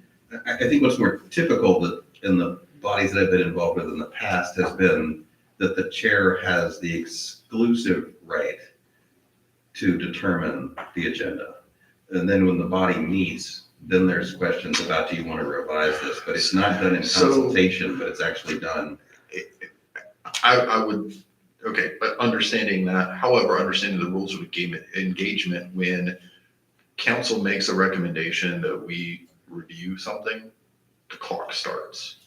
No. So they can put it on their agenda. Because that's already out there in the rules already. I'm just talking about the very simple level of, we didn't know in every month of this year why certain items were on the agenda. Okay. And we didn't find out until we actually showed up here, right? And that wouldn't have been the problem if, well, one is the coordination thing sounds nice, but I'm just talking about this is an SOP that we could just write into the rules. Right, so what does that look like? That's what I'm asking. Just instead of providing color, let's get down to the substance. Yeah, What would it look like? What would the sentence or bullet point that you include into? And while you're thinking of that, I don't think we can have exclusivity because we're directed to do things by the council. But not entirely, and that's the point. Ms. Odo, yes, If I please. might. Absolutely, just to please clarify, weigh on. Because my understanding, well, a couple of things. You're gonna get directives from council. That is the governing body. You're advisory to them. They establish the policy, and as they're looking at certain policies, they're gonna ask for your input on those land use matters. And so as an advisory group, they're gonna say, we would like you to consider this, whether it's an ordinance amendment or something relative to the comprehensive plan. That's what they're gonna ask you to do, and as you said, there's a time frame with that. So that's one way items get on the agenda. The other way that items get on the agenda is because applicants make applications. And so applicants are free to make applications. They pay their application fee and they make that application. So staff brings that to you. The other way, and through discussions that you all have, there may have been some other items that come on the agenda, but that's one of the reasons why we think it's important for you to establish a work program. because it will help us all coordinate the activities and discussion and purview of the planning commission as far as what, items that need to be on the work program. It needs to be something that's agreed upon by you. I think that that is the answer. And it's my understanding, I know since I've been here a short period of time, but that you all, in the items that we've talked about, whether it was Article 20, 7, 8, and 9, the sign ordinance, those kinds of things have been introduced to you. But when it comes to actually scheduling the public hearing, you all vote to schedule the public hearing. So none of that would change. So I guess I'm not understanding where these mystery items come from that appear on the agenda. So I'll be more direct. That would about be this, right? helpful. So we have spent, and I can't tell you how many nights we've been here till like 9:30 at night, right? Working on wordsmithing, definition changes, technical changes, and those sorts of things. When a couple months prior, we actually had substance stuff that we were planning on working on. But those things just disappear. I think workforce, right? Yeah, workforce Like housing. workforce housing just disappear. Like, why are we not able to work on workforce housing, right? And we can't just sort of say, when we get here, we'll stick it back on, because then you haven't been able to provide us with the background stuff, right? It's just an awkward way of doing it. So that's I think the a simplest part is important say that the chairman shall, and you just add a point that says, determine the meeting agenda. Right? And it's up, and it would be incumbent on the chairman to know what that means in terms of he or she would be obligated to deal with the things that are being passed to them with specific requirements. But to be honest, if you had a 60-day clock, they would be able to determine, like, do I want to work on it now, or do I want to work on it next month, right? It would actually come from, and it would be balanced with what we're interested in working on, in balance of the things that aren't a ticking clock. And they would say, we just seem to be getting derailed a lot and spending lots of time. And that was part of. Because we're not actually figuring out what's gonna happen in next month's meeting. And so that's why I'm trying to introduce that work program so that we can have that accountability for all of the topics that slide off the agenda, but not necessarily using the agenda exclusively as our path of progress, right? No, the work program is useful, but that's not, typically, it's not obligatory that you follow the work program for the year. In terms of like when somebody says, yes, agenda's done, go and publish, right? That's, question is who has the pen? And we don't have the pen. Okay, so But I would, although the work program may not be obligatory, the work program is a suggested, the way I see it, is a suggested list of tasks that we expect to accomplish. Whether we get a little sidetracked because of things that come into our laps, be they applications or directives from the council, but we still have that path so that we can work through items, say 1 through 10. Whether we get to them all immediately or we have to come back to them, we have that path, which currently we don't have. We don't even have a chalkboard. We don't have a slip of paper. We don't have anything that gives us any kind of an idea of what our top 10 list of things that we plan on working on right now are, which is exactly why things like workforce housing end up falling off the list, because of definitions, et cetera, et cetera, et cetera. So I think as a starting point, having this is a great way to go sometimes we waste a lot of time trying to get to perfection, when right now, good enough is good enough. So I think if we can start with the work sessions, I think, or work plan, whatever it is we're calling it, I think that's a great step forward. And I think taking the step forward is a lot better than being 50 pounds overweight and trying to run the Boston Marathon, which I feel is where we are trying to get to the ultimate, this is the one person responsible for the agenda.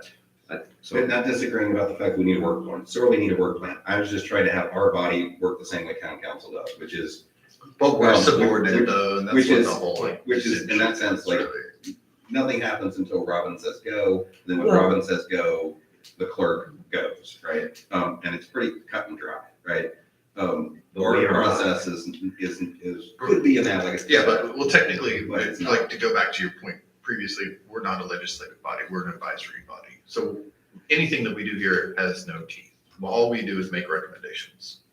No, I meant as far as an executive, like, we're not supposed to be doing their job for them, right? In terms of, like, we're not staffing the town, right? Right. We we work on things like ordinances and. Okay, so how does that come back around to? What is, I guess, really you boiling down to, what is your concern about the power of the pen as you keep? Because this year, we largely have, and you correct me if you're wrong, and I've talked to you about this, that you don't know what's gonna happen at the meeting until they send you the packet. And sometimes that's come like embarrassingly late. And sometimes that's actually been like when we literally get here. So, And there's no reason for that. I'm saying, if somebody could explain the upside to us not knowing what's gonna be on our agenda, in terms of being able to direct that and say like, this is what's gonna happen next month. I just wanted to add, if I could, I really like the idea of adding a number 9 to the bylaws to allow, and if I could finish, to allow for the chair to work collaboratively with the staff to come forward with an agenda. Because I do see Will's point, but I also see that there's opportunities, especially as we go through this work program, for us to collectively work together and identify those things that the town council is requesting of us, and staff is also separately can bring things forward, as well as the commission itself. So that would be, what I would like to see as a number 9, is that collaboration be. I would agree with that. I think the exclusivity is where I am. And I believe a lot of the challenges that you and I spoke about were directly related to the volatility of the staffing, less. And so, to some degree, since they continue, and my understanding is that at least last month, they said maybe we'll have somebody new by January. I don't know if that was aspirational, we actually have an applicant, right? But this is gonna change again. Right. So we change much less than they do, correct. right? So we are really this, oddly, we're the stability, with the just fluke of how this town happens to be, trying to deal with limited resources. Yep. So in that sense, it does put us in a good position. And I think at a practical level, in the past, before I was on here, but I was attending some of these, I think at a practical level worked that way previously. So, if I could ask our partner, did it kind of work that way? I think the collaborative interim is Yeah, we really gonna did. be just We that. worked with Allison, who is our zoning administrator, and then it was Richard Douglas, and then Kathleen, and So we're kind of So got to the point where we've we're always laboring. worked collaboratively.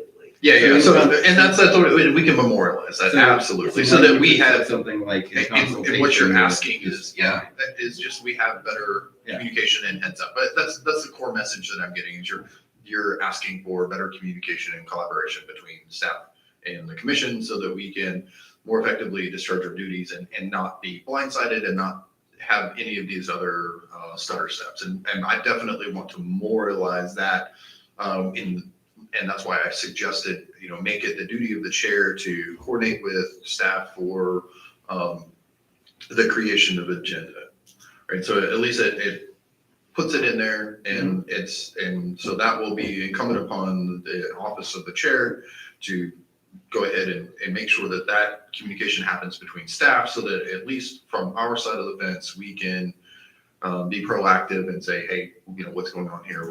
What do we need to consider? And that will be part of the chairperson's duties, and then they can disseminate that to the body as a whole. Is that something that sounds agreeable?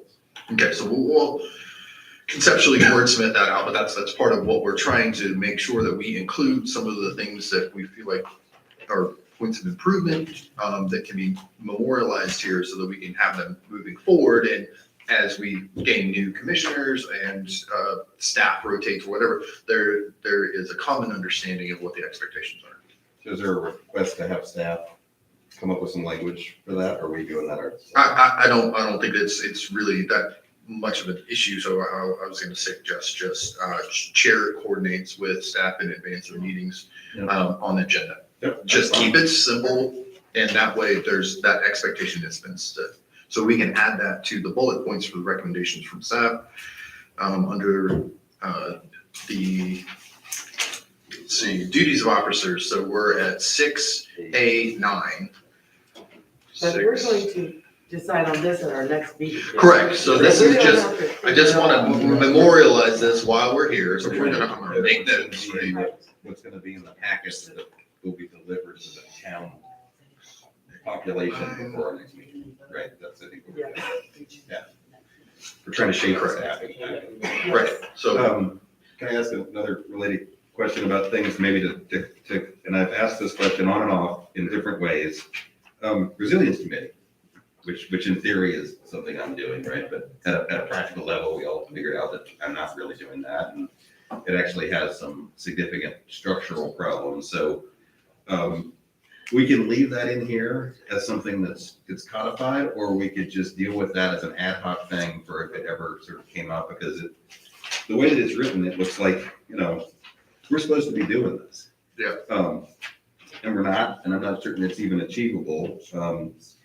And the way that it's listed, about having, so you're just recommending removing of it? Well, I mean, we need to Wholesale figure out removal. whether we're gonna kill it or do it, for next, and whether or not that decision needs to be actually written in black and white like it is here, because this looks like it's something that, is something that we're supposed to be doing. And not only are we not doing it, we don't have any of these bodies. We don't, the two council members part, commission member, sorry, but the staff member, right, that doesn't really exist. The town council member doesn't exist. The multiple residents of the town we've had one. I'm just saying, so do we want to keep this because we'd actually like to achieve this at some point? Or do we scratch this, and if it ever comes up, we can always add it as an ad hoc? So, I think the reason why it's in there the way it is because the intent, and we're gonna get back to the heart of the root of our resilience committee.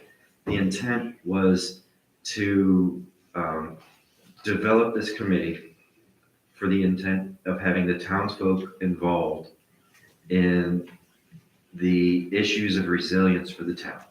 More so for the sake of stormwater and flood, things of that nature, but general resilience of the town, and to try to get consensus across the town and be a facilitated discussion group versus a chaired commission or committee group where people were directed. It was intended to be more a roundtable kind of a thing, if I'm remembering correctly, because you were involved in the beginning of this as well. I know it was very hard to get off the ground initially for just a slew of reasons, and I thank you from the bottom of my heart for stepping in where I was at the time, because you have a much better background in the knowledge of what's appropriate for that committee, based on your personal background and professional background, and getting the people involved. The intent was to get the people involved. So I think that's why it was put in black and white, to try to make it a more existent creation, to try to give us the push to have the committee and to kind of make it work if we could. But I have not been a part of it so. Right. I do want to say. That was the intent, that was the background. That was staff. Kathleen Easley is the one who recommended that the resiliency committee reside within the planning commission. And it made sense at the time, but in retrospect, looking at the difficulty of trying to get that committee together has been, very formidable. So I recommend that, we remove it, because I think that we could still have a resiliency committee, but it won't be under the purview of the planning commission. I'm just trying to get some informal thoughts. Steve, what do you think about it? Did you have a horse in the race there? I agree. Can you hear us back there in the alley? So, I All right, go. Yeah, I think at the time, and I think you're spot on, it was just, whatever we had going on, it just sort of made sense to, like, those at PC, they're not doing anything. But that isn't the case anymore, right? And I think it needs to be moved somewhere else. I think it's important, yeah, but I think it does need to be moved somewhere else. And I think Will's right, I hate saying that out loud, that having it, excuse me, in this document is incorrect. I think also because of where it has developed in its level of importance, and with the site on stormwater management and floodwater management and drainage and everything that goes along with that in this town and where that is and the level of importance and the level of funding that we've received in order to do something about it, I think it pulls it up beyond the planning commission and up into a much higher level committee that, would be something that reported directly to the town council. Or even become regional. Or Yeah, regional, yeah. something to that effect, but I think it's beyond us at this Yes. point. Mr. Christopher, There's something to share resources. would you like to weigh in on this? No, I kind of agree with everything that's been said, but I don't really have the background to have a strong opinion. So then, it seems to be there's an informal consensus that committee should be removed from the bylaws. Would there be agreement from my colleagues that Mr. Allison take forward our intent to remove that? But also I think that there is belief that the portfolio is important. Yes. For the town, and the town council take our suggestion that it get put somewhere. Ask them to consider that not just that we're forming them, that we're giving up, it's just that we think that this is not appropriate for our bylaws, but that shouldn't be interpreted as don't do this activity. Right. I don't want it to be misconstrued. Okay. And along those lines, I got some advice from our prior attorney as to why some of this couldn't happen, is that we had jurisdictional problems and that a number of things that fall under resilience, we just have no authority over.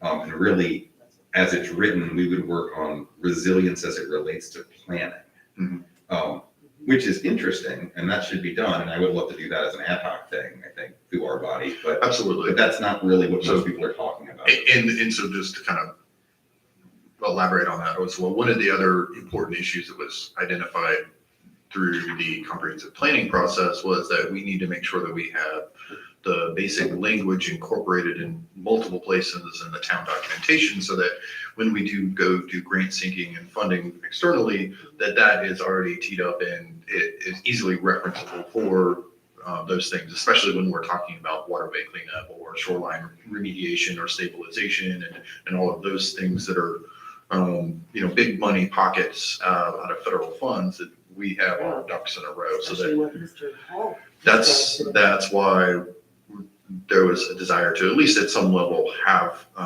planning commission participation in that, because it would be incumbent upon us to recommend those changes in any kind of either comprehensive planning or adjacent documentation.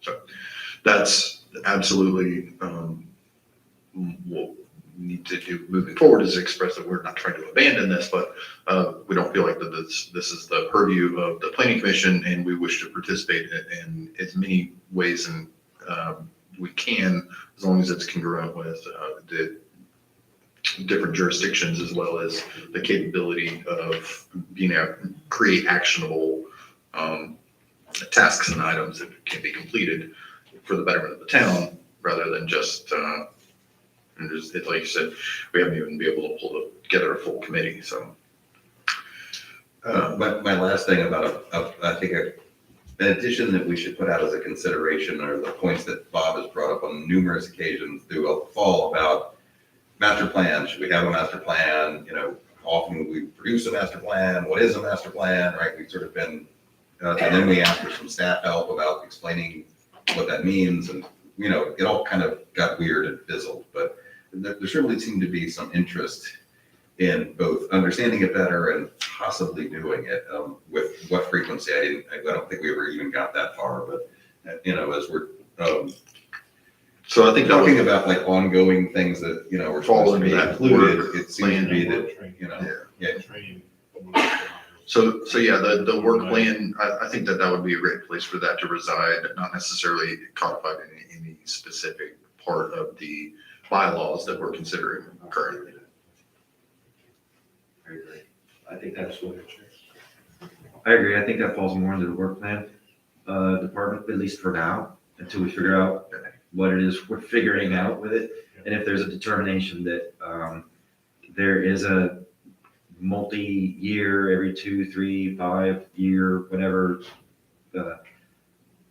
plan that should be put together, then at that point, maybe we put it into the bylaws that every X number of years. But until we get to a point where we can figure that out, I think just the work plan. So there's already language in place about the, Prescription for renewal. of the comprehensive plan. And I think that categorically fits well with that discussion topic. Yeah. And so I think it needs to fall under that work program so that we can, vet that better. And I think that work plan is the appropriate place for that vetting. I'm good with that, at least I think at this stage, I think. We can always codify it later. Correct. Okay. Thanks. Do we have any other thoughts or comments about the bylaws? So we'll go ahead and look at. Can I just ask a general question from staff? Like, you've been in a number of jurisdictions.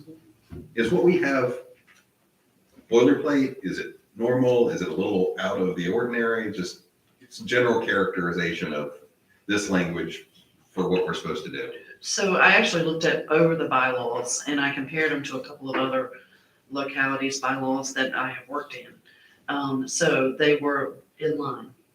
One of the items that was added was from another locality where I know they have a very strong work program for the commission.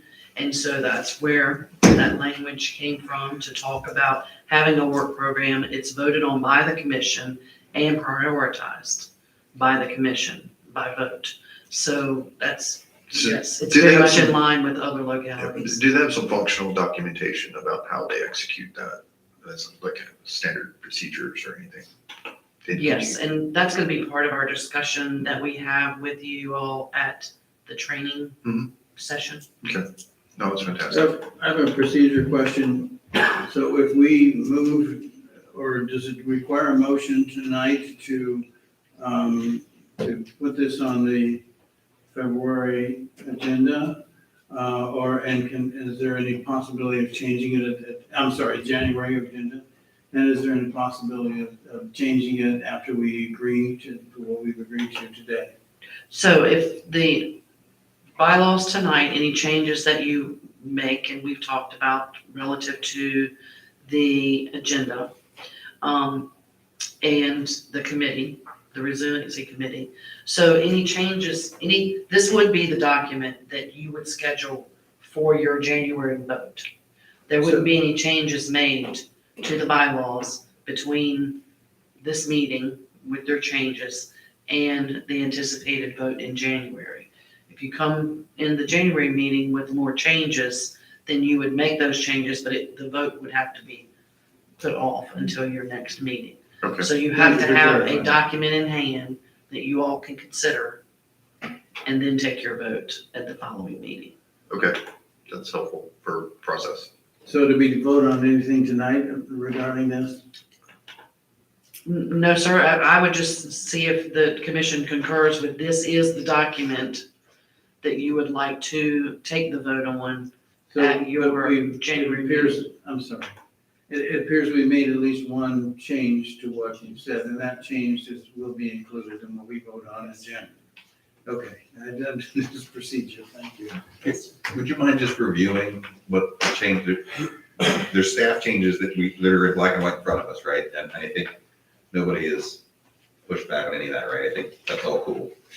And then there's a redaction, right? Like number 3, right, goes away, and then there's an addition. Yeah. What's your depiction of the language that would be in the addition? Number 9, the chairman coordinates with staff prior to meetings on the creation of the agenda. Thank you for the clarification. Good? We need a motion No. Oh, we don't. So We're gonna vote this is next not time. a public, this is an internal administrative thing. So, no, this is traditionally, and it's not codified in here, but in the January meeting, we do our, Annual plan, our annual report. right. We do the planning commission, changes to the bylaws, officer elections, and then set the schedule for the year. But since that kind of was a good segue to looking at, since we are proposing to move the regular meeting schedule up, just looking for some agreement. So I looked it up, I think it's January 12th, if we were to meet on that second Thursday. I am going to be out of town. Okay. I'm sorry, I got distracted from So- the text. I apologize for that. Can you repeat what you just Can we said? keep the regular schedule for January? Okay. Uh, So that's what I'm trying to determine. Is there an appetite to change to the second Thursday for January's meeting? Or keep it at the regular meeting and then change our meeting time, or decide to make that change in the meeting time moving forward at that time? So do you guys want to meet on the 12th or the 26th in January? I would like to be on the 26th. Does anybody else? I'm open both days. So I don't I am care. also open both days. Okay. As am I. Alright.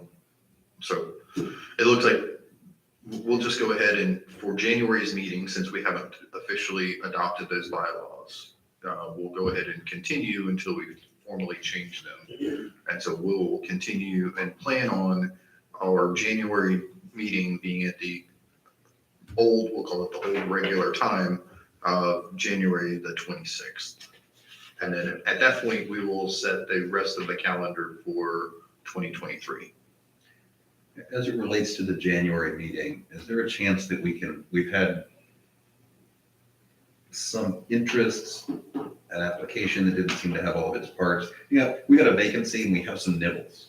Is there a way that staff can help assist us in getting those nibbles turned into actual application packets that we might consider? I remember that. Yeah, that Yeah, item that's is on the upcoming agenda. on the agenda. No, I mean, just talking about timing wise, is that enough time to do that in January, or is this something that's later on scheduled? We're gonna talk about that. We're talking about, I believe there's one, Item on the agenda. there's one active, complete application before us.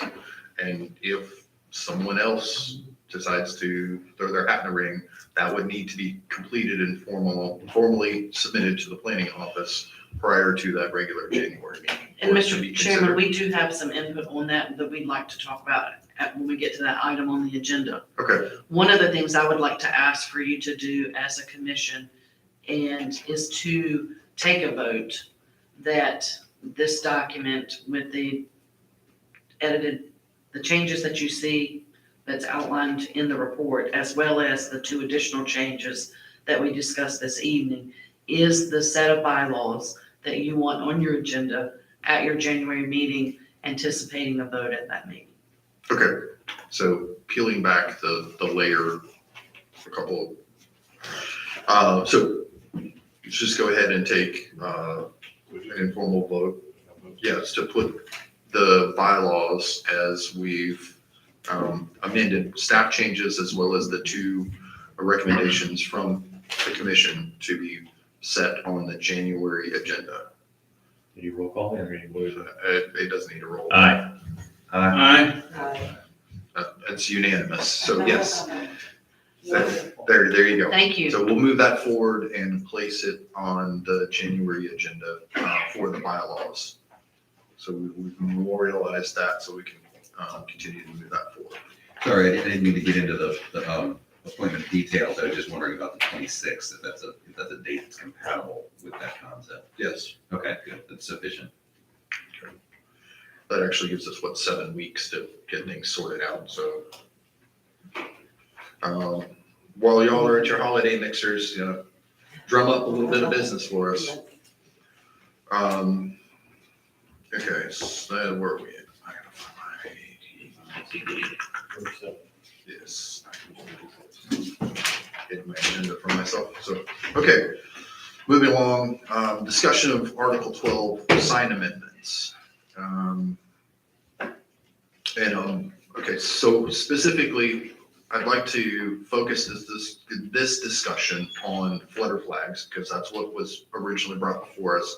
And then, if we are comfortable with what we've determined, either set a motion for public hearing if we want to change the ordinance, or make a recommendation or no change, and then elevate that up to council. Okay, so that's kind of where we're at.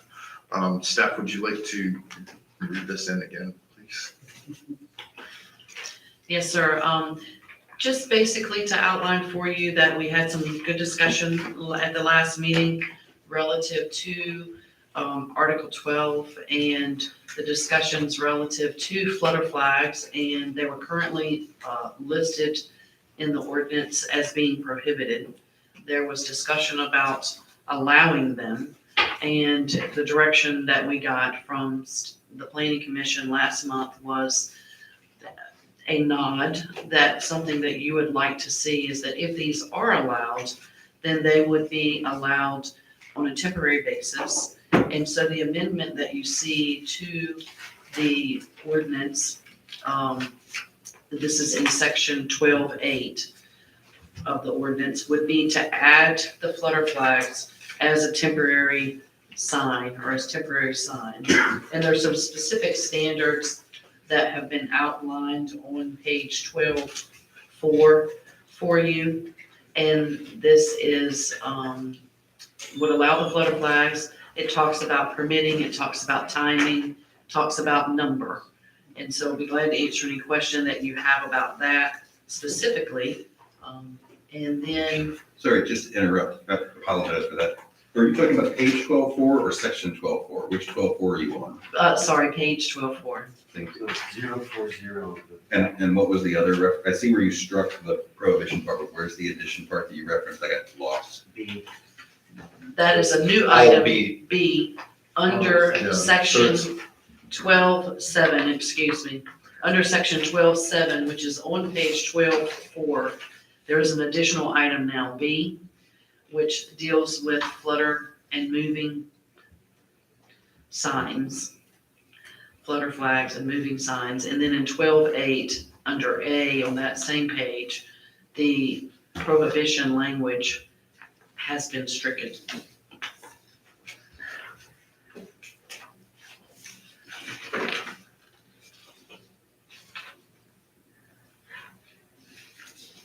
I was curious about the recommendation that Mr. Christensen had made about section 12.12, number C, the digital changeable copy. And we were gonna change that to, it was, So what I was gonna, that's Yeah. why I teed it up to Yes. defer that as a topic. If we want to visit it, we can do so. And this is kind of like the idea behind having the workflow where we've bloated the scope of what we've been asked to consider. yeah, And so I would like to narrow the scope for this discussion exclusively to flutter flags and the administrative cleanup of this ordinance. And then if we feel like electronic signage is something else that we need to address, absolutely, that's what we can put on the work plan. Can I get some consensus on that? Get some head nods? I would agree with that. And just to shortchange my own section of the discussion, I would have, after having read through the section B that's been added, I think it's spot on with what we were talking about. I think it allows and yet manages the use of fluttering signs in a viable way, both for the sake of the town and for the sake of business.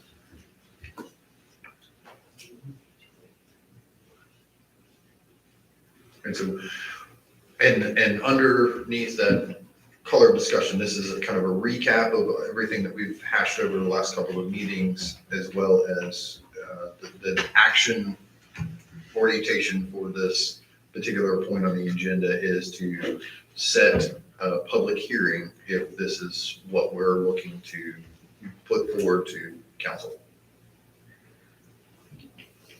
Yes, I feel that this is exactly the kind of thing that we would love to put forward to council. Again, it's very concise. It provides the allowance for the type of sign, but it also mitigates the use so that they don't become excessive. So, and it gives it a way for the town to manage it through the permitting process. And then they can control who has and doesn't has, and then that way they have an enforcement option and all of those kinds of things. So I'm only part of the way through listening to the audio from the last meeting, so I got partially into this discussion, haven't listened to the whole thing. What was the rationale behind I think the 30 days? And do you just come back with another application after 30 days, or do you have to have a pause of some period? Like, what's the 30-day rule really I mean? think part of it is because if you leave those things out there continuously for 30 days, they get the stuff beat out of them and they become tattered. I understand, well, maybe that's an aesthetic Some thing, of that right? language was there before. This is Yeah. all new language. Part of it was taken from the temporary sign portion of it. And so that, a lot of it is just a recreation or regurgitation of that, which specifically, so the idea is to allow the community to develop their community, what I'm not sure, the enforcement, Community enhancement. community enhancement officer, a mechanism to be able to proactively kind of regulate this with the record keeping requirement. And the idea is to kind of look at what we can do to focus on that seasonality and look at, making sure it's just not like abandoned in the middle of February and flapping and tattered, but looking at making sure the businesses that are during peak season, trying to utilize these as opportunities to garner business, have the wherewithal to do that. And the idea of limiting it to 30 days was so that it wouldn't be there in perpetuity. And that was taken from some of the bandit signage references in the temporary signage. So they're inherently temporary, so matching this with the standard temporary signage requirements we already have, makes sense. Could I just come back and ask for one next month? Staff, question to staff. Yes, you can, for 6 times. 6 consecutive. That's right. So it's that It's April, limited. October Yeah. timeframe, 6 repeating consecutive allowances for that. With an application fee for each Correct. time you do it. But I don't think that's that. Well, a permit fee. So Yes. it's incumbent upon staff to administer that portion of it, but the language is in here for them to do as they see fit. But yes, there is a ability for permitting and fee collection. So I'm wondering if there could be a spatial aspect to this, because as they go down to the beachfront, right, and we have food trucks down there, right? Or even the ones that are on Town Hill, right? That's one of the places we see them, right? So if we're gonna allow the food trucks to be there for months, it kind of seems weird that we could say like, oh, you can have a flag next to your food truck, but you gotta only have it there for 30 days, or you have to keep coming back. That's an odd inconsistency. And some of the brick and mortar places that are on the beachfront have these really throughout the season, right? And they just replace them periodically. That to me is quite different than like if they were on like the main road coming into town, which sort of turns your town into looking like an oversized used car lot, right? I mean, so there's sort of a different nature in terms of where, to me, where these are in town. And it would be nice, I think, if we had some more flexibility for people that are really down in the area where you would expect to see this sort of stuff, and more constraints, and possibly this is sufficient, I don't know, but something a little more tight, in areas to where you're going like, well, is your intent really that you just didn't want to have to pay the money to have a regular sign, right? And it's sort of So this was kind of we see this now, right? They're right front. I mean, people use them as, open, right? I mean, sometimes they're sailing that stuff. Sometimes they're just in lieu of having an And illuminated this was sign. all part of that discussion that was part of, and so what we've got here was we're kind of going with the good enough rule, so that if we feel like there is either some abuse of that, or it needs to be relaxed or and tightened, then we can reevaluate that, say, let's after this season, right? And in October, November of 2023, so that we can say, all right, directionally correct, but we would like to tweak it a little bit. So that we're just looking for directionally corrected. Yeah, we talked about that. We didn't want to get too granular because you don't know what you don't know until you live it. So I mean, that's exactly what we're talking about. This is exactly like what we were talking about before, or I'm sorry, what I was talking about before. We're trying to get to perfection was not the intent at this particular point. And exactly, again, if it turns out that there's businesses along the beach where it's more appropriate for them to have them or more of them or whatever, and we can always adapt to that at a later date. Does the language that relates to how much road frontage mean, is that only applicable if the sign is being put at the road front? Or if you're I'm thinking about that at the beachfront, right? I mean, they have road frontage, right? Because that's where their employees park, but really the signage is actually not on the road, it's actually on the other end. So does this same? Well, technically the boardwalk's a road, isn't it? No, I thought that was. Oh, yeah, that's true, it is. The boardwalk is not a road. The boardwalk actually was pulled out of our, if you remember, out of our definitions, which does not constitute being a road. Just like the bike path is not a road. Good. Gotcha. Just, I thought at some point it was classified as a, gotcha. No. I'm just wondering, is the intent that like, you don't want the street front to be lined with these things, or is it that really, how many flags you can have is based on how much road frontage you have? I think the point was it was not allowed in the originally, they were putting some standardization on the usage of it, putting a time frame on when it's used and to go along the temporary sign, because inherently a flutter flag is a temporary sign due to definition. And some of those distinctions you're talking about is just density, so we didn't want to have 30 of them shoved on one small section of frontage, or did it on the beachfront, right? And so that it doesn't prohibit erecting these in locations other than the road front. It just requires setbacks and density along the road frontage. So either way, you can only have a flag for 30 days before having to repurpose the application to do it again. So you may do it seasonally, April through September. You may do it at grand openings. You may do it at point where you have a new item on your for sale. You know, hot dogs here, pizza here, arcade here, beer here, whatever it may be. It's a attention grabber flutter. So the thought process is since it was not allowed, people are currently using it. How do we sustain that without going, hey, everyone must take down today? Let's make it applicable, because obviously people are using them for a reason. Let's put some standardization to it throughout the town to say, we shall do it this way until we find out a better way. So I'm wondering, the 30-day thing just seems, well, if you're having like, hey, we're having a sale, I get that, right? It's this sort of thing. But they're actually used as just plain old signage, right? It works as a sign, right? I mean, the Ravens, right, just down the street, right? There just says open, right? They could have put up a lit sign that said open, right? I mean, they just, I mean, that's an option, right? I think they've actually done that. I think they've hung what would be classified as a temporary sign, hanging lit sign that says open, that is not a flutter flag. It says happy hour. Something like that. No, the one by Whatever the it street- is. But it does give an indication Yeah, of. The one by the street says open.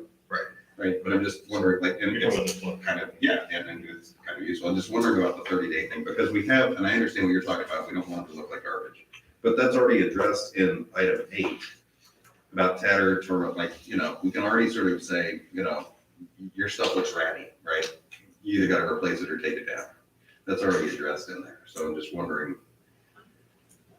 Again, I think the time frame is based on, it's not allowed at all currently. Yeah. And we're allowing you to do it today, but we're gonna put stipulations on it because it's a temporary sign. No, I get that. I'm just wondering like why the temporary aspect of this isn't sort of like tourist season, right? As opposed to. They don't think they do, right? Honestly, they don't look good after 6 months. Right, that's what I'm saying. That's already addressed in number 8. Some of them don't look good after an hour. Deal with that.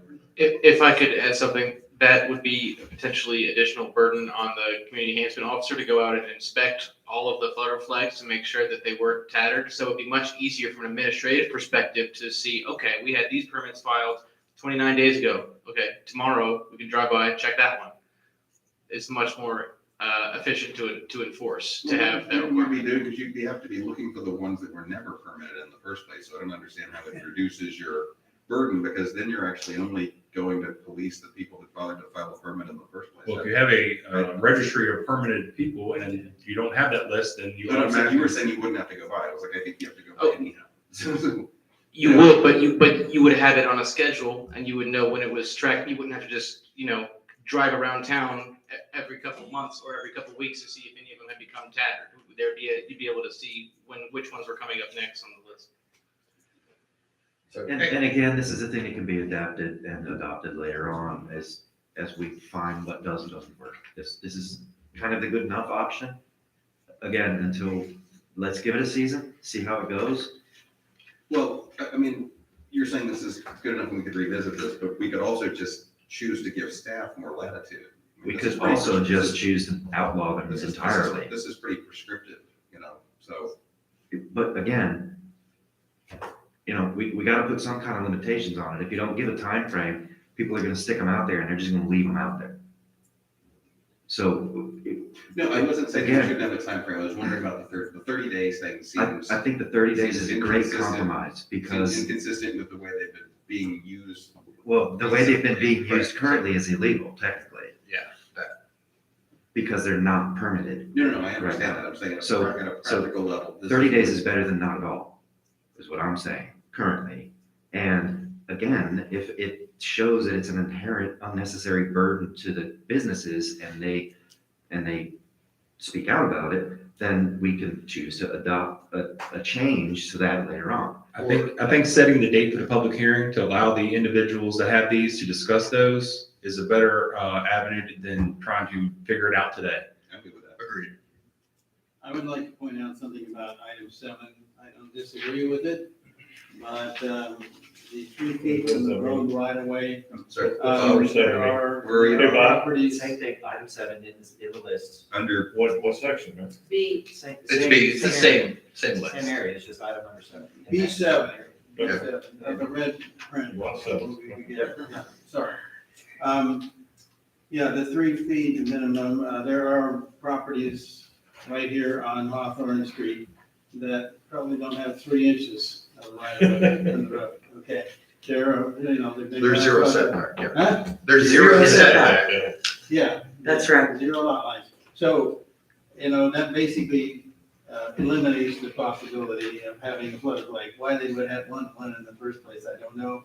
But I just want to point out that they can't have a floodplain because there's no 3 feet. Right, and I think that's actually a good idea because if they try to put a flutter flag out there, it's gonna be right in the middle of the sidewalk. Obstruction. The telephone poles and. Right, like, Yeah. which are bad enough, right? It obstructs the right of way. So, yeah, I think having that in there is probably a good idea. And let's preface this by, I don't disagree. I just want to point it out. Yeah, I think, thank you. Is 10 feet the same number that we have in our other signs? That's for state. That's state road, that's colonial. That's Virginia VDOT stuff. So that's, Colonial Avenue is a yeah, VDOT. 205 and 205 extension. So you're saying we're just parroting something that's already a state rule? Correct. Thank you. That's why there's a 10-foot and a 3-foot. 3-foot's everybody that's not state jurisdiction. Thanks. So can I get a motion to move this forward to a public hearing? So moved. Second. All in favor? Aye. I just had a question before we go there. I didn't look through the rest of this document. Is what I'm looking at on page 12.2 and 12.2 and 12.4. Yeah, that's weird. Good section, something that you just. So, sorry, yeah, if y'all could fix that by the time it actually goes to print, but, Fix what? the pages aren't consecutive. It says page 12.2 and then the next page is page 12.4. Flip it over. Yeah, the two-sided when he printed. Oh, sorry. Thank you. 24. I got lost. Okay. Mr. Chairman, Yes. that motion and you all voted was to schedule for January public hearing? Yes. We didn't get to vote yet. We didn't Oh, vote y'all didn't vote because yet. there's still a bit of discussion. I thought you voted, I'm sorry. We're about to. So We this really is- wanted to, we were like that. This is staff's recommended technical corrections plus the substantive change. Yes. Just water flags. And the other substantive change is striking the explicit prohibition of flutter flags. So it's two-part. It's striking the prohibition and adding the current suggestions for, in addition to the provisions in Article 12 or 12. Thanks. I understand the scope of what I'm being asked to vote on. Thanks. So, aye or nay? Aye. Aye, yeah, okay. Aye. Aye. Aye. All right, that's unanimous aye. So we're gonna set a public hearing for the changes, staff recommended changes to Article 12 for our January 8th.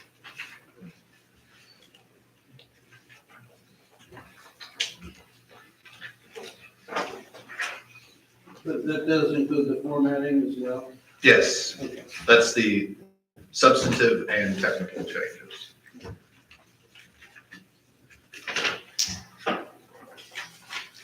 Okay, next up is the discussion of the subdivision ordinance amendments.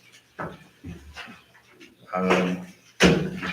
we got, okay, so, on that note, this was kind of teed up, and what we're looking at is not a wholesale revision. We're looking at the technical, administrative, editorial changes, yes? Yes, sir. Okay, so is there any, Well, I do have a question about the section 3, so I don't know if that, can we let staff read in first? Sure. And then we can follow. yeah, I up just with wanted to discussion. say that. Okay, thank you. Mr. Chairman, I don't really have much to add, just to say that the revisions are offered to you not to make substantive changes to the subdivision ordinance, but to have clarifying language, correct any renumbering, any state code references specifically were evaluated by the town attorney to, make sure that they were coordinated with the state code standards, and there are no other substantive changes proposed by staff. So is it fair to say it's just general cleanup is what we're doing? Yes, Well, sir. I do have some questions that go beyond just a general cleanup. And maybe, you guys can help clarify that. Let's move that. Oh, me? Oh. Mickey, would you ask for deference to just a quick question? Sure. Before we get into the substantive piece. Sorry. In terms of the timeline, we once had the fortunate situation where we had our attorney on staff. Can I assume that the changes that have been made here were either made when she was here or have been made through whoever our attorney is these days? The changes were made by the town attorney. Thank you. What I was going to say is that, I don't know what's going to be brought up, but if it's going to be a substantive discussion, that might be a great thing to bring up at the annual meeting where we'll be setting the work plan. If it's just procedural cleanup, if you have more procedural, if you have more just cleanup, let's do it. But if it's going to be, substantive discussion, it would be better for the annual meeting, which will be only a few weeks away. I hear you. This is our review of the subdivision ordinance. This is our third round with this. So we've spent a lot of time on it. And one of the things that we talked about before is, the fact that it is a cleanup, but there are some changes that are pretty significant. And I'd like to just say that for section 3 on page 049, under 3-1 administration, it calls for a change in the title of the approving agent for a subdivision plat. And it gives that approval to, and the language has been changed. I'm sorry, what page? We're having a really, if everyone would just stop saying pages, the pages don't work. Dude, it's a section, it has a number, it has a letter, it has a. So the little tiny number, Ignore the that. packet page, okay. Section 3-1. All right, 3-. Yes. It's so easy. Yeah, and I did mention 3-1 administration, and in the previous ordinance, it really gave authority to the zoning administrator for approval of the plat. And it's been changed now from zoning administrator to planning and community development. My concern is, and really it's a question more of anything, in my experience, a community developer is a staff person who will go out into the community to try to bring new businesses into town and to work with, developing the community. But a zoning administrator is someone who has a background in planning and urban development.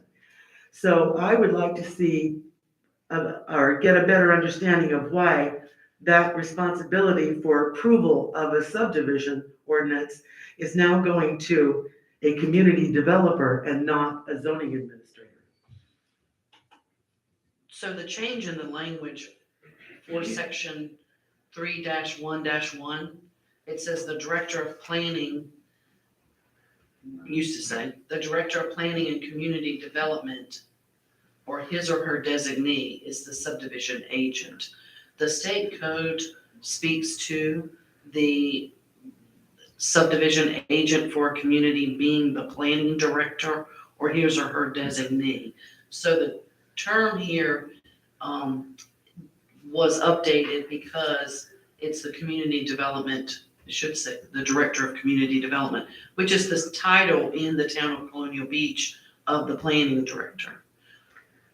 So that's confusing to me because clearly someone with a planning director background doesn't necessarily have training in urban development and zoning practices. So one of the things the town manager did when she came in was sort of reorganize the departments to optimize everything. Yeah. So the Department of Planning and Zoning became the Department of Community Development and Zoning, which encompasses a much larger sort of idea. What you're describing sounds like more traditional economic development, which actually lies in a different department, which is economic development, grants, and tourism. So the thinking was the director of this department would be involved with community development matters, not necessarily all economic development, community development, which includes stuff like, community building, placemaking, parks. It could be really expansive, the idea of community development, as well as planning and zoning matters. So and by saying her designee, his or her designee, you're protected no matter who it is, whether it's the director of the department or the zoning administrator. So this language protects you regardless of which individual it actually is. I understand that, especially with our interest in becoming designated as a Main Street organization, that we need an economic development director, and it's very creative to try to, overlay some of those responsibilities. But a planning director, may or may not have the skill to be able to review a plat like we did with the Dotson development that was very, very complex. And so I'm wondering that if you say that the planning and community development director can authorize a zoning person, then I would like to see that language in here. The reason I say that, guys, is I have concern. I have seen this happen where in communities where a community development person and possibly even the economic development director together will go out and try to solicit new businesses to come into town. And if they want to build and they need approval for a project, then that is the same person who's going to be overseeing the approval, and there's a conflict there. So that's my concern. So Ms. Luna, what I would say is that language is here because it says, or his or her designee. So that could be a senior planner. It could be a zoning person in the office. You have, and I think the state code speaks specifically to the planning director or his or her designee is what it says in state code. Now, some localities, the planning director and the zoning administrator are the same person. Some localities have a zoning administrator that fills all of those functions, even comprehensive planning, because they don't have a position designated as planning director. So I don't think it's as important that it's the title of that person, but let that department work that out because it's the planning director or his or her designee. So I don't think that, it's necessarily an economic development liaison in that spot, because it could be planning director or zoning administrator, depending upon what that position is called in a particular locality. Here it's called Community Development Director. Ms. Luna, I think it's what she's saying is we're aligning this with our business structure or how we handle our departments. And that is handled by the Director of Community Development. Now, the zoning administrator or any facet of a billet or, position would fall under that portion of it. So I understand what you're saying, that we're used to seeing zoning administrator to handle this stuff, but the zoning administrator would be within or under, it may be the same person depending on how we work this, but it would be Okay. under the Director of That's Community helpful. Development. The economic development that you talked about of having, businesses come in, as JC said, that is a totally different department, which is why we separate those due to conflict of interest. That's very helpful then, as long as we're not setting ourselves up for a situation that we could have some, liability in that. And then the other thing was, just briefly, yeah. Comment on your point, which Uh-huh. I think was important. Okay. My read on this is that the zoning administrator is supposed to be sort of a technically competent check to some degree, right, in this process. When you have the luxury of actually having multiple positions, I realize sometimes it gets collapsed, right? But let's actually look at this optimistically, that we could actually hire enough people to fill up our slots, right? So I think in terms of the idea, what we're trying to figure out is the ideal way this is set up. And we have sort of like workarounds when we have vacancies. But I thought that her point was a good one, is that, by default, having some separation, there may be value there. And while the designation piece is allowable, I gotta have to look at this in the way of.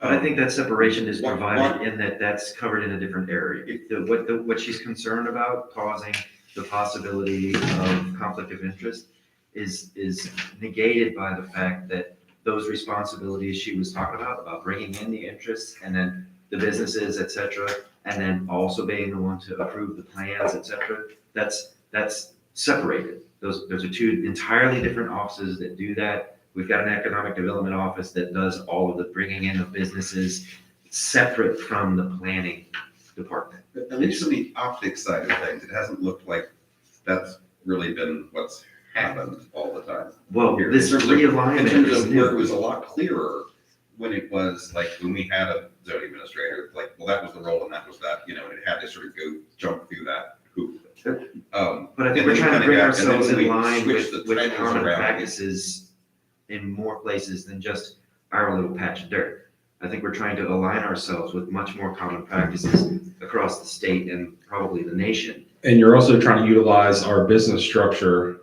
or our department structure, which would be the Director of Community Development.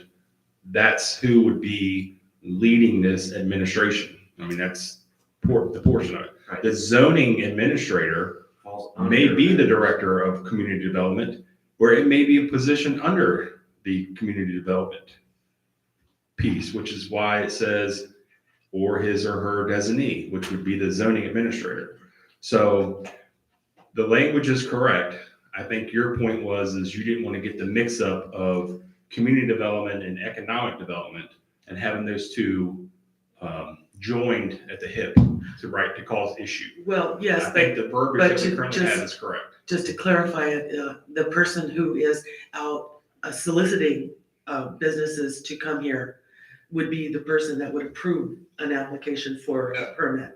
So that we don't fall out into that The approval of category. the application would then essentially fall into y'all's purview to validate a application for a new courtyard or whatever the conditional use permit would be, or any of those kind of things. So even the Chamber of Commerce goes out and solicits businesses to come here, which then they put in an application. The zoning administrator under the community development piece adheres to that. It's separate from the economic development scenario. Well, that's pretty clear cut. But yeah, to solicit and then approve in the same stroke. Okay. I realize we have a separate economic development person, Yeah. but I do believe that when we came up with this concept of Director of Community Development, that it was a larger, more encompassing role than what we had when we had a planning director. So can somebody explain to me what all of those functions are, so that if we're worried about conflicts of interest, can somebody Is that defined somewhere where how big the umbrella is? You're looking for the job description for the community No, I'm development talking about in the director? code, right? Because, I mean, this is what we're talking about. Like, Well, no, we wouldn't have the job description for the community development director in the subdivision ordinance. Right, No. right. So I'm saying, as it relates strictly to this exercise, that's what, I'm sorry, I was misleading with my point there. As it's written here, since we went through the trouble of saying Director of Planning and Community Development, but then we actually don't know what the Director of Planning and Community Development is, because that's actually not specified anywhere here. It seems a little confusing. What? You're saying this is being done to better align with things that we have in other parts of town organization, but there's no sort of like cross-reference to this. It's just. It's aligned to our business structure, how the town operates. And I think we're getting too deep in the weeds and we're gonna be here till midnight if we try to figure out exactly what everybody does. So so one option is, right, that, this is the question about the agenda thing that I was talking about, right? So we could just say, technical corrections except for any section that somebody has questions about, and we'll deal with those sections later, right? And then nothing happens. And then we could pick those up later. Or we could just say, is this burning, and have somebody explain to me why we're working on the technical corrections Well, tonight, as opposed to working this into our work plan. next So the month. person who had a question about it, Ms. Luna, I believe your question was answered, is that? Yes, it correct? was. So Yes. for me, I didn't have a question about it because it aligns with the business structure and the departmental structure, regardless of business. It aligns with the departmental structure of the town. Zoning falls under the Director of Community Planning, period. End of statement. Not business development, not economic development, zoning, and those kinds of plans, not bringing businesses into town. So the inherent concern about conflict of interests of those two things is gone. It's off the table, it's not there anymore. The only difference is, it's down to semantics now, because it used to be the Director of Zoning, of Planning and Zoning or something like that. The name has changed 2-3 times in the past 6 months. That's all it is. But It's just zoning a name administrator change. is the Right, but it's just a name Position. change. It's all it is. It hasn't changed position. It hasn't gone to another department. None of that has changed. It's just the name. That's it. So I don't know why, once the So question was on the answered, name, why we're still on Sri, this. hold on a second. So on the town website, you go to the Economic Development Grants Communication, you get a nice picture of JC, you go to Parks and Rec, you get a picture of Bobby. You go to Planning and Community Development, there's nobody. But we're scratching off planning when we say the Director of Community Development. So Yeah. is that scratch correct? It's community development and zoning, is the name of the department, but that's also the name of the director, of community development. So the website's just behind Right. whatever And also, name I'm change.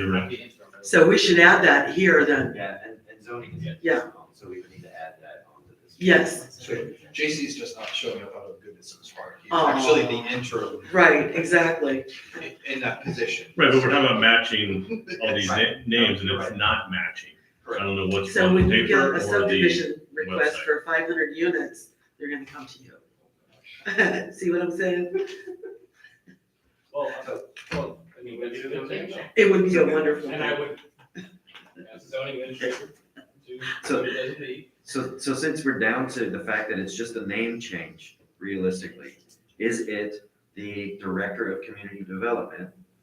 Or is it the Director of Community Development and Zoning? And zoning. If we could clarify that. We will for- clarify that. Thank Yes, But I thank you. believe that It's real JC important is to me. correct, that the official title is and zoning. Okay, But yeah. we'll double check We that could because, clarify that for the next round of debacle. that Sure, we get into. we can do that. That would Yes, be sir. awesome. Thank you so much. And one last thing is that this subdivision ordinance describes that the approval process is also, Which section? that'd be page 3, okay, section 3 dash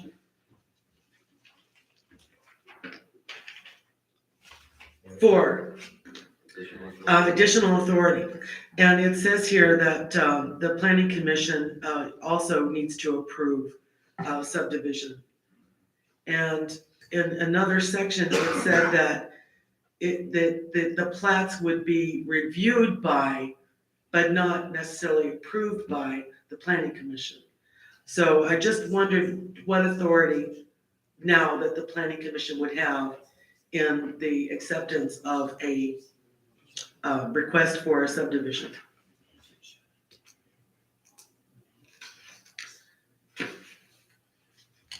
So there is a distinction here. So there's a minor and a major. Right, So. and there's also another third category, but Right, so the major is what has to come through the planning commission. exactly. The minors are administratively approvable within the boundaries of this. So Right. that's what it's talking about, the additional authority is for. It's specifically calling out approval of major plats must be approved by the commission before the subdivision agent can have the authority to approve that. Can we put major in there then? It is. Okay. It's just hard to read. It's, It's there's so so many hard to strikes. in it. read. Yeah. Okay, It's just because of the strikes. all right, okay. Just 3, 4, 1.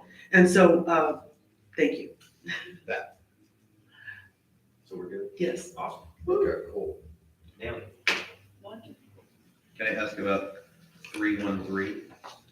And this is the part where I kind of I've gotten tripped up several times over these supposed typo correction type stuff keep creeping into substantive changes, right? So 313 changes may to shall, and anytime I always get like my hackles up when I receive like a shall change to may or a may change to shall, because there's usually a policy reason behind it.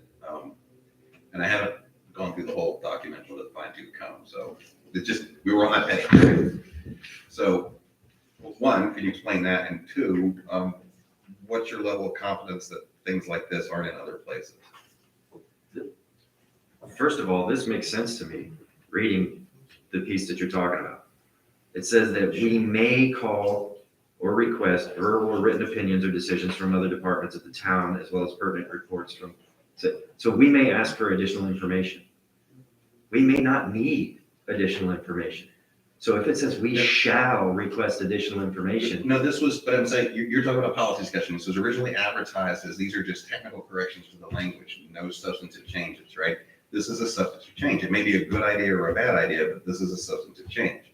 So, which sort of makes me go like, oh, do I have to, and in which case, if I do have to read the whole document, like, can we not stay here till 11 o'clock tonight, right? Yes, that is the exact answer that we're looking for. So if you would like to put a motion forward to continue this so that you all may have an opportunity I would to do second this, that I would motion. encourage that highly. And I was second. Yes. And I would like to, if I may, Mr. Chairman, just answer the question. Yes, please. To me, this is not a substantive change. It is a change that actually is to the benefit of the planning commission. As Mr. Matt said, that this changes the shall to a may, because in all circumstances, you're not gonna shall want to ask for additional information from VDOT or something to that effect. So it is a cleanup because it makes your ordinance sensible. And it's not a shall because you don't want to be found that you're not doing something that you should have done. So it is a flexibility that should have been written in the ordinance to start with, and this is a correction. I think if it went in the other direction, it would definitely be a substantive change. Because then we would now be required to look to other departments, organizations, or SMEs for their input on anything that came before us, basically. Whereas this just keeps us from being required to request extra information where we don't need it.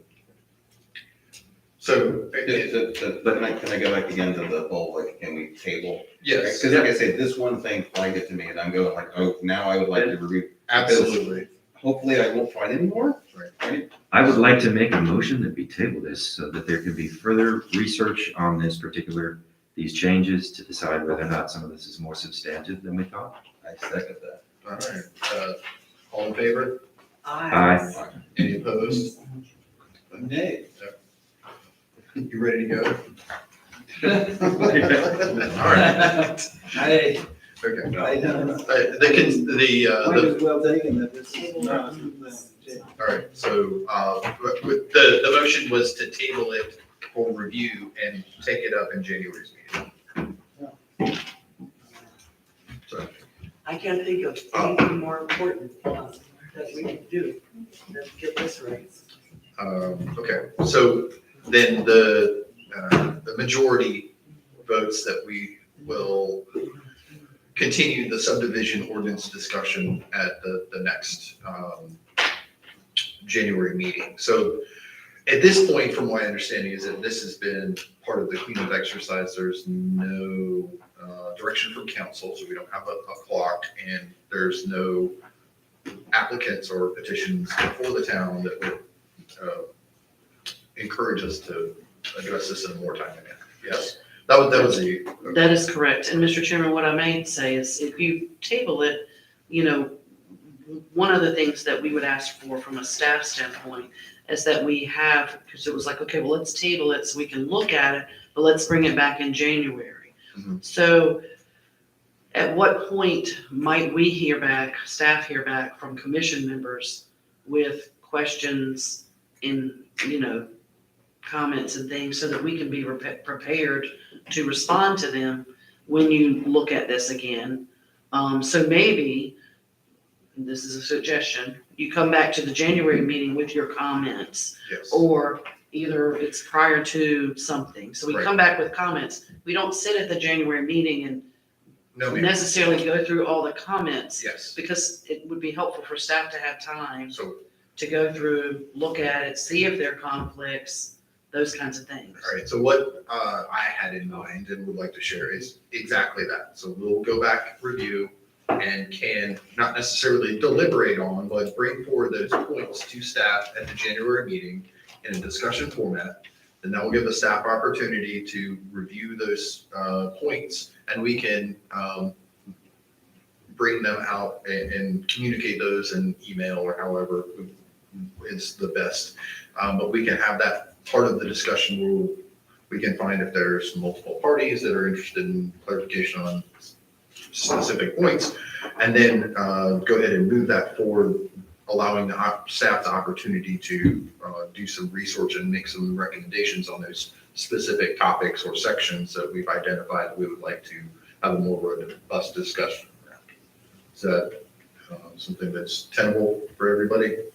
Okay, so yes, we would like to avoid the lengthy deep dive into the weeds and do this, try and find a way to facilitate this. And that was part of the discussion about the timing and the urgency of this particular topic. Right? So moving along, the next item on the agenda is recommendation of appointments and reappointments. Is there a reappointment? As of January, there will be nine. So just as a brief introduction, the commission has received 2 applications for the vacancy. And essentially, we were just looking to get a process laid out that the planning commission would be okay with and the staff would be okay with, and we could collaborate, work with Darla to develop this process. So I'm just going to lay it out real briefly, and then if y'all are okay with it, we can move forward in that regard. So first, the planning commission should establish a joint committee with 2 planning commission members, so we don't have to announce the meetings, to have staff on that committee tonight. So please, it'd be great if you could set that committee tonight, pick your 2. And then share, if you know of any potential applicants that haven't applied yet, please share those contact information with me tonight or by email tomorrow, so that I can reach out to the potential applicants we don't have yet and get those in. And then the committee that is established should review applications between the deadline that we provide potential applicants to make sure they actually send in their application, which I suggest should be December 16th. So the application should be reviewed by the committee between December 16th, that deadline, and the January planning commission meeting. At which point the committee will make their recommendations to you, the planning commission, and then the planning commission will make recommendations based on that committee report for council review at their January meeting. And Well- Since they're not second Thursday, so the recommendation. of the commission- Oh, that was based on what, yep, I had it written in, yep, okay. So yes, I guess it would be the first meeting in February for council, where they would approve the appointments. So can we get the names of the two? Well, hold on, let me ask a question about the process first. So it doesn't sound like the committee is just looking at resumes, they're not meeting these people, they're not having them stand up to, I missed that part of it. The committee can decide how they want to vet the applications based on the number and the depth of them, and however the committee would like to go about it to give a recommendation to this body. I like the process very much. It looks like, you've really thought it out. And the way it's worked before over the years, we will select a date that's maybe 6 weeks out. We'll say that's the target end date for applications. We'll collect a slew.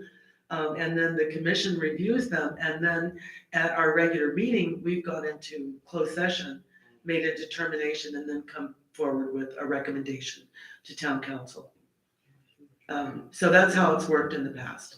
At this point, I think that with the lack of applications, I don't recommend waiting 6 additional weeks for those. I would concur with JC and say that we would, a 16th deadline of this month. Really? 10 days. We've had an empty spot for 7 months. Yeah. I don't think we need to extend it additional 6 weeks if we have at least 2 applicants. Well, I know of several people that are traveling during the season, the holiday season. And Then I would recommend they get their application in before December 16th. yeah. So can you tell us who the applicants are? Not at this time. Oh. But if you could please tell me all those people that I you think have are Ellen interested. Weber. Okay, but now, yes, if you could, with the contact information, and I'll take care of it. I'll reach out to them and get the Great. applications in. Great. Hopefully we can get a good slew of them, so that way we might, if we have 7 applications, that'd be great. It would be. So, We had 5 or 6 at the last round. and I think giving them the 10-day deadline, we'll find out who really wants to do it and who doesn't. Yeah, we advertised, we went out and put PSAs and all of this stuff. And, so we did a real outreach campaign and not just a 10-day window there. Well, I've also mentioned it in every single I council know you meeting have. since July. So Yes. I'm not particularly concerned about cutting anybody short. We've had more than a reasonable amount of time. So, and this is something that can be done electronically. We just need to have a submission of the standard form with the required documentation to the planning office. And if that's something that a particular candidate can't do at this point in time, then they'd certainly be able to do that in the near future. So, So can I ask, I understand wanting people to turn in their homework, but what's gonna happen to the application 10 days from now? I mean, it seems like it's just going, is it really gonna go anywhere, right? I mean, it seems like the deadline should be whatever period you think is appropriate to be able to ask any follow-up questions from staff in terms of did something get lost in the mail or something? I don't know. Whatever things you would want to. The timeliness is when you're gonna prepare our January briefing packet, right? right. I think that's part of the committee part that he was talking Imagine about. that y'all are Yes. doing that over the Christmas holidays, so. The committee, under the proposed plan, would have 3 calendar weeks, which one does include the holidays, but 3 whole calendar weeks to do their review once they establish how they want to do it. If they want to set up interviews, require more documentation, anything like that. Actually, more now that now it's going to be in February, because we're doing your meeting at the end of that month. So the committee will have ample time to decide how they want to vet the candidates, and then to actually vet the candidates and get more contact from them if needed. So just so I understand, are you saying December 16th is the cutoff date? For the applications to be Yes. sent in, yes. And Okay. if you look at the application, they're not Can we pertinent, post so that on no. the town's website? Is it- We have been very consistently, but we will Very good. continue to do so, and we Thank can post the deadline as well, if planning commission is Yes. okay with that. Yes, I I'm sorry, but I'm used to the procedure that. Yes. that Vicky described. Yes, So we are. what committee is this and what? It would be a committee that you established tonight with 2 members of the planning commission that was chosen, so that you didn't have 3, so you wouldn't have to announce all the meetings. Then it would have members of staff as well, so 2 members of the planning commission, and however many members of staff we could get together at that time from our office. And then they would decide how to go about the vetting process, rather than how it used to go, which is planning commission just receives a resume, goes in the back room and compares them. This way, it could be a proactive process Yeah. where you could set up meetings and interviews. We and- did that. Okay, We did great. that as well, But- yeah. I gave you the abbreviated version. If you like closed session, we could talk about doing it that way too. This was when we put our heads together and thought about what staff's needs are and what our time constraints are and what y'all are, and with the holidays. Can this this was the best we committee meet could joint, come I together. mean, electronically? There's no rules, right? Because it's you guys are in charge, so there's only two of you, so it's not a public meeting. Okay, That's why we limited it I'll to two. volunteer. It's completely flexible. I'm still not clear on what product the committee comes out with. In other words, you come out and say, here's our choice, 1, 2, 3, 4, or we Yes. throw out these guys because they're not qualified, or what? The commission comes back to this body and makes recommendations as to who should take the seats. And this body takes those recommendations, decides if they agree, and takes it to council. Okay, but the planning commission could still overrule what the committee said? Absolutely. Oh, Okay. absolutely. It's simply Yeah. to do the legwork, not at this meeting, Exactly. to keep these meetings short, and to get as much business out of here as possible. That makes sense. Okay, Okay. thank you. Why wouldn't we all be vested in who this is? Like, I understand So we can get together We, as large we, groups. we don't want That's what we're discussions of already who's gonna better do. than who happening on public record. And And you know, can do it, you do it in closed session, but I mean, The only limitation is to have, no more than 2 people, but there's no reason why you can't have no more than 2 people at any, like, it can just happen multiple times. I would feel weird if, like, somebody said like, well, I'd like to participate in this process, and you go like, oh, you can't because you're the third, right? I just go like, no, just meet with them on a different day. Like, to me, it's like, if you're interested in trying to vet the nominees, we should all have interests and sort of not sort of like go like, well, my neighbor will do that. Well, part of We the will. discussion there's nothing that precludes sending all of the application to the commission at large. So that's what we're saying. So we can send all of the application to all of the commission members. However, the committee will be responsible for the follow-up work of the interviews and verification or any extra documentation, those types of administrative things, so that if, like you said, we can have 2-on-2s as many times as you want to, with as many people you want to, phone calls, whatever that looks like, in regards to this. But the committee will be ultimately responsible with the deliverable for that, either rank order choice or a single choice. I'm still trying to feel the upside of having all of us not. Because if we do it here, we're No, gonna not be do it here for like- days. Yeah. If we sit in one room So- together to discuss more than one person, Am I we're misunderstanding gonna the be here process? for days. So, of the folks that are not on the committee, right, so the other slots, right? Do they not talk to any of the applicants beforehand, or do they talk to them, but it just doesn't get written up? in the report? It sounds like How you does should that take work? this, you should take this up with the chair of the new committee that's gonna be formed, whichever one of you it is, because they're gonna decide the process. So you could request that the committee set up meetings with you all.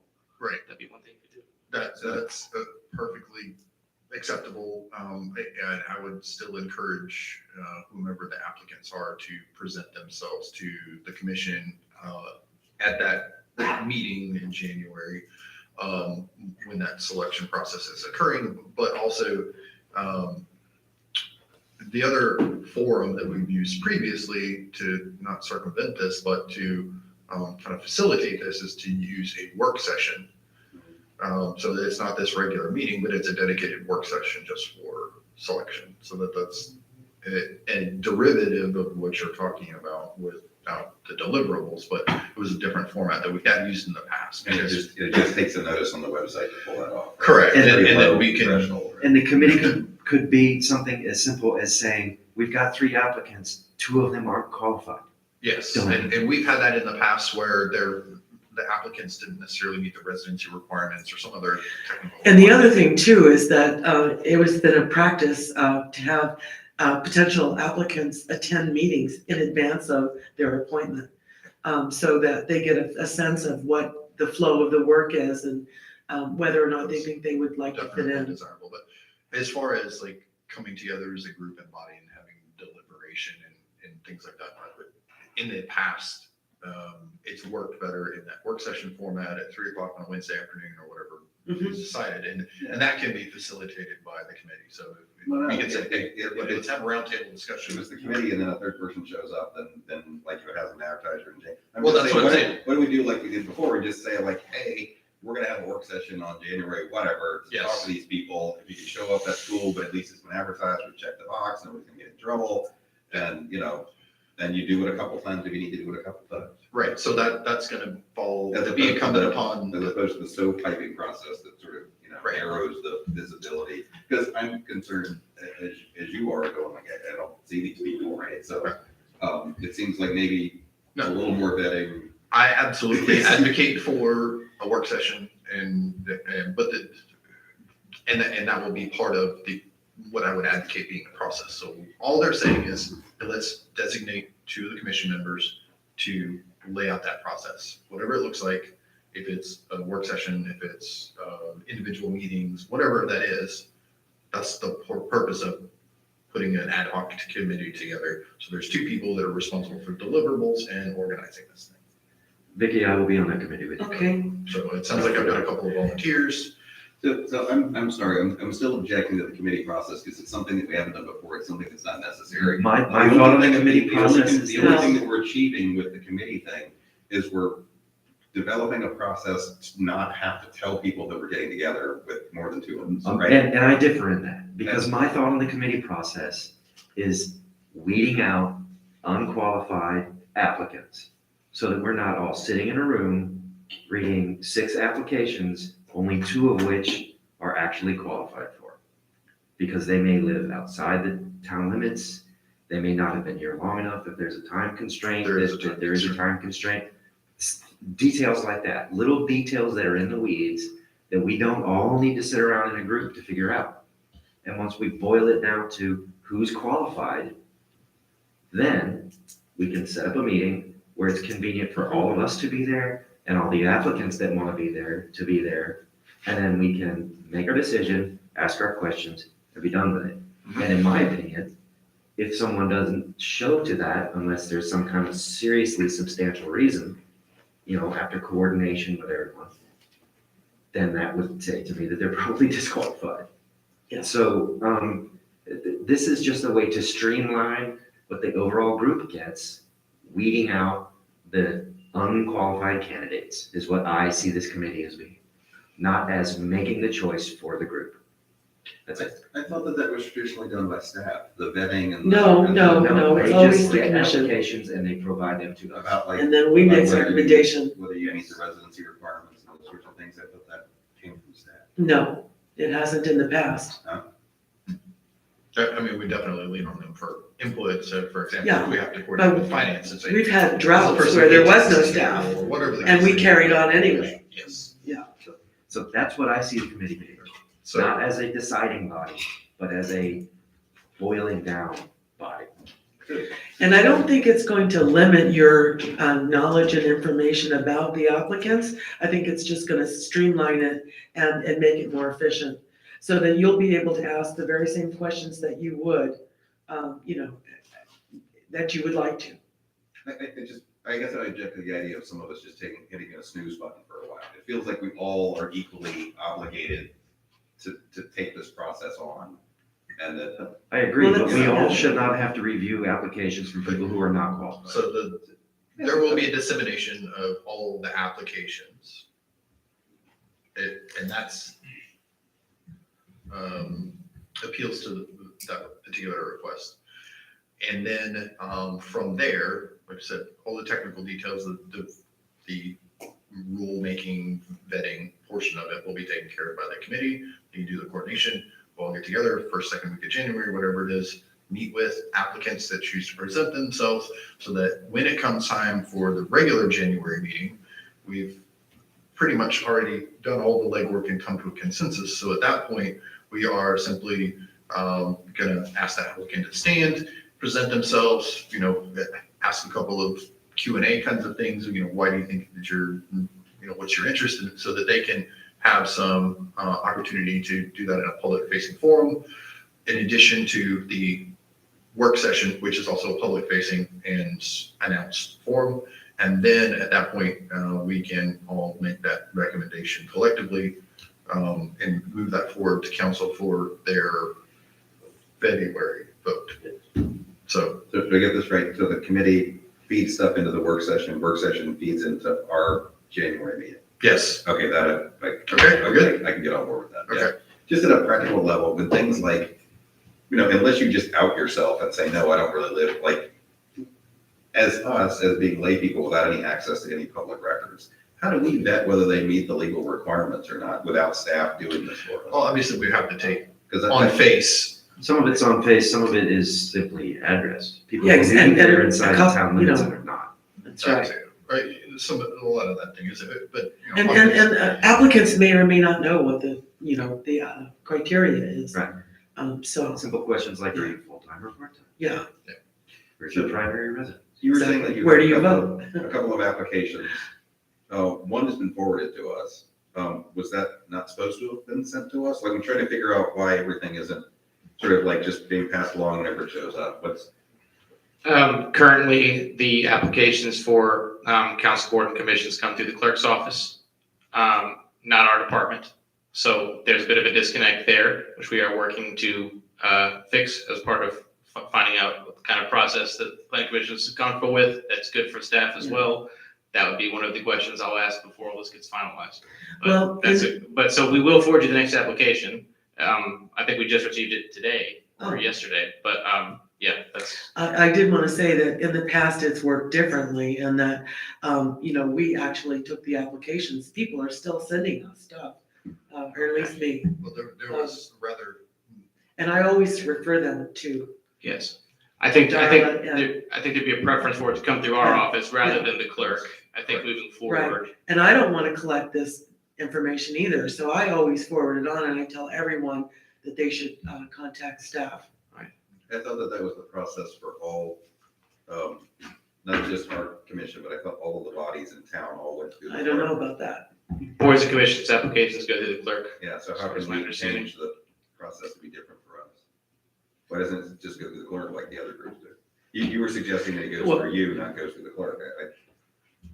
I thought we were just supposed to follow. the What I rules. was trying to get at there was that we don't receive it immediately.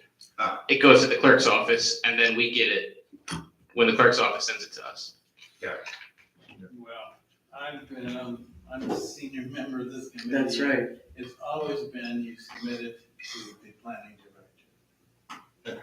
I wish, I would like that. That'd be great. At least that's what Okay. the planning director. Right. And that's So, around. yeah, all right, so then, what we'll do is, as the chair, I'm gonna establish the committee for, what are we gonna call this? Appointments and reappointments. And at this point, Ms. Luna and Mr. Mack have both volunteered for it. Either one of you prefer to be chair or not chair, whatever. I have a question for reappointments. Do we have, do the applicants have to reapply? Or not? We don't have a lot of clarity on that process. That's what I was told, and I had to reapply for my second 4-year Right. term. So yeah, to be reappointed, you have to put that motion. It wasn't forward. happening before, but Right. So, Okay, so yeah. so we'll expect at least one from Nathan. So does that mean you are kicked out of the review process? No. Not for the No. vacant seat that's currently vacant. But if you were not reappointed, there'd be 2 vacancies. After January. 5 minutes. Yeah. So, okay. So, My suggestion is it may be cleaner for folks to just not drive the process and leave it to the committee, I think. yes. So I think as chair, I'm going to, it says chair may establish committees as necessary Yes. to accomplish its purpose. So I'm gonna go ahead and do that as chair. We've got a appointments and reappointments committee that's been formed. You're gonna go ahead and serve as chair. Yeah, I can, yes. Yes. And It doesn't Steve matter. will be vice, and so. And this is a short-lived committee, right? Correct. Okay. So obviously. this I don't is know very what I'm getting myself operation. into. Yeah, operation while we've got vacant seats. Very short. So, okay. Can I ask one other question? We picked a deadline for like, you must submit by do we have the authority to not consider people? Like, I mean, the normal process is somebody submits something, it goes to the clerk then forwards it off. We're supposed to opine on it as to whether or not we recommend it or not, and ultimately town council to decide that. So can we declare, Yes, is the answer. a door closing? Well, applicants can apply anytime. It may not be that there would be a position open for them. Application on file. Yeah, right. So I think maybe the wording needs to be considered for this meeting. You need to have your stuff turned in by this date, as opposed to like, you can't apply after some date. Right, because they can always apply. Agreed. Okay, so up next, we've got committee reports on the agenda. I'm not sure that any of the committees, other than the one newly appointed, have had any activity here recently. Since we're actually looking at at least striking one of those from the record, and we had a CIP presentation last meeting from the town manager, so I think that pretty much takes care of that. So for upcoming items, we need to, I guess, January Planning Commission training. We finalized the date for that. We are still looking at January the 11th or January the 25th. So just, it's a Wednesday. The 11th, I'm gonna be out of town, and the 12th, 13th, so. So it's the 25th is what you would like for us to shoot for? Works for me. Everyone, 25th, shoot for? This is the. I'll be back. This is the all day. This is the Yes. all-day training. We're looking at, All day gets out like 4 or 5. right, Okay. yes, not, But it's, I'll be in New Mexico on the 25th. oh, it's gonna be excellent training. yeah, he's, okay. And So we have those we can 2 record days. it, right, and make it available to those that can't be there. I'm Perhaps. not sure. We'll look into that. I've been helping out with a couple of the council retreats. We typically can't record sessions that long. There's typically a limited amount of storage on the device. Okay. And we wouldn't live stream that either, probably. And so I guess the promise I will make is that we are going to do it on January the 11th or January the 25th. The speakers that we're getting, we're gonna have to coordinate with them. We'll shoot for the 25th. I mean, I know there are 2 of The you, one 11th. can't, The 11th. oh, okay, the 11th or the 25th. 1, 2, 3. Was there, So, Steve, can you do that? I must have missed The it. 11th. Yeah, Let's it's count here it, 11th, check. not here the 25th. Is there anybody that can't do the 11th? I can't do the Ms. 11th. Luna. Well, what was wrong with the 25th? I will be out the 25th. Oh, Steve will be out the 25th. Okay, but we have a commission meeting the next day. Correct. Could we do this after, like the 27th? Well, this is incumbent upon the trainers. Yes, Mr. Availability to be able to come. There's multiple, there's not a single. There's, yeah. there are Mr. multiple Jacobson, right? There are multiple, yes, Yes. we're talking with him as Yeah. one possible. I hope he can come. He's phenomenal. So in reference to being able to record this and archive it, they just set it to private settings so that it's not visible anywhere, but you have an archived copy. So, you upload it, but it's not actually available to anybody without a passkey. So that's not terribly challenging. It's There's not, a reason this it's is not where valuable. we're doing it. What? We're not doing it in here. It's gonna be in Mary You can do Marshall a laptop Lab. anywhere. I mean, it's just Yeah. a webcam, right? But we were trying to actually capture what's going on because it would be valuable. So obviously none of us can find a date that we all can be at, right? So somebody's gonna miss it. It's valuable for us. We're talking about adding another person. It would be valuable for them. I don't see the downside, to even at least trying to archive it. Yes, we can. And, We if can it's try. not perfect, that's okay, right? But then. Yeah. Not. We can try. So my understanding is you guys are looking at The 11th. 11th. Let's dial in the 11th. All right. Well, it will have the least absenteeism. We have a guess, is 8 to 5, 9 to 5, 9 to 3, like what do we park on our calendars? We're looking at 9 to 4 right now. Okay, that helps, thanks. And we're gonna go with It's pretty 9. phenomenal, actually. So,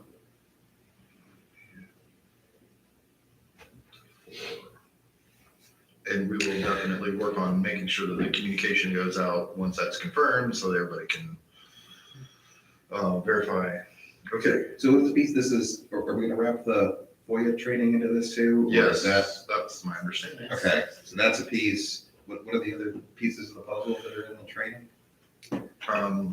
So. Or do you discuss- I from think what talking understand, about how, updates. I think the discussion was, how zoning amendments are brought forward, either through the town council or the town staff or the planning commission, bringing forward, zoning changes, and that was one of the items, I think, that. Once everything's finalized, then the agenda and topics covered will be disseminated. So Okay. we can get some specificity at that point. We don't have that Yeah, information. that's fine. I thought you might have finalized this at the last meeting. Nope. Okay, good enough. Okay, so any other, let's see, that's all that we good on the training discussion from staff's side? Okay, so can I get a motion to adjourn? So moved. Second? Second. All right, all in favor? Aye. That's a wrap.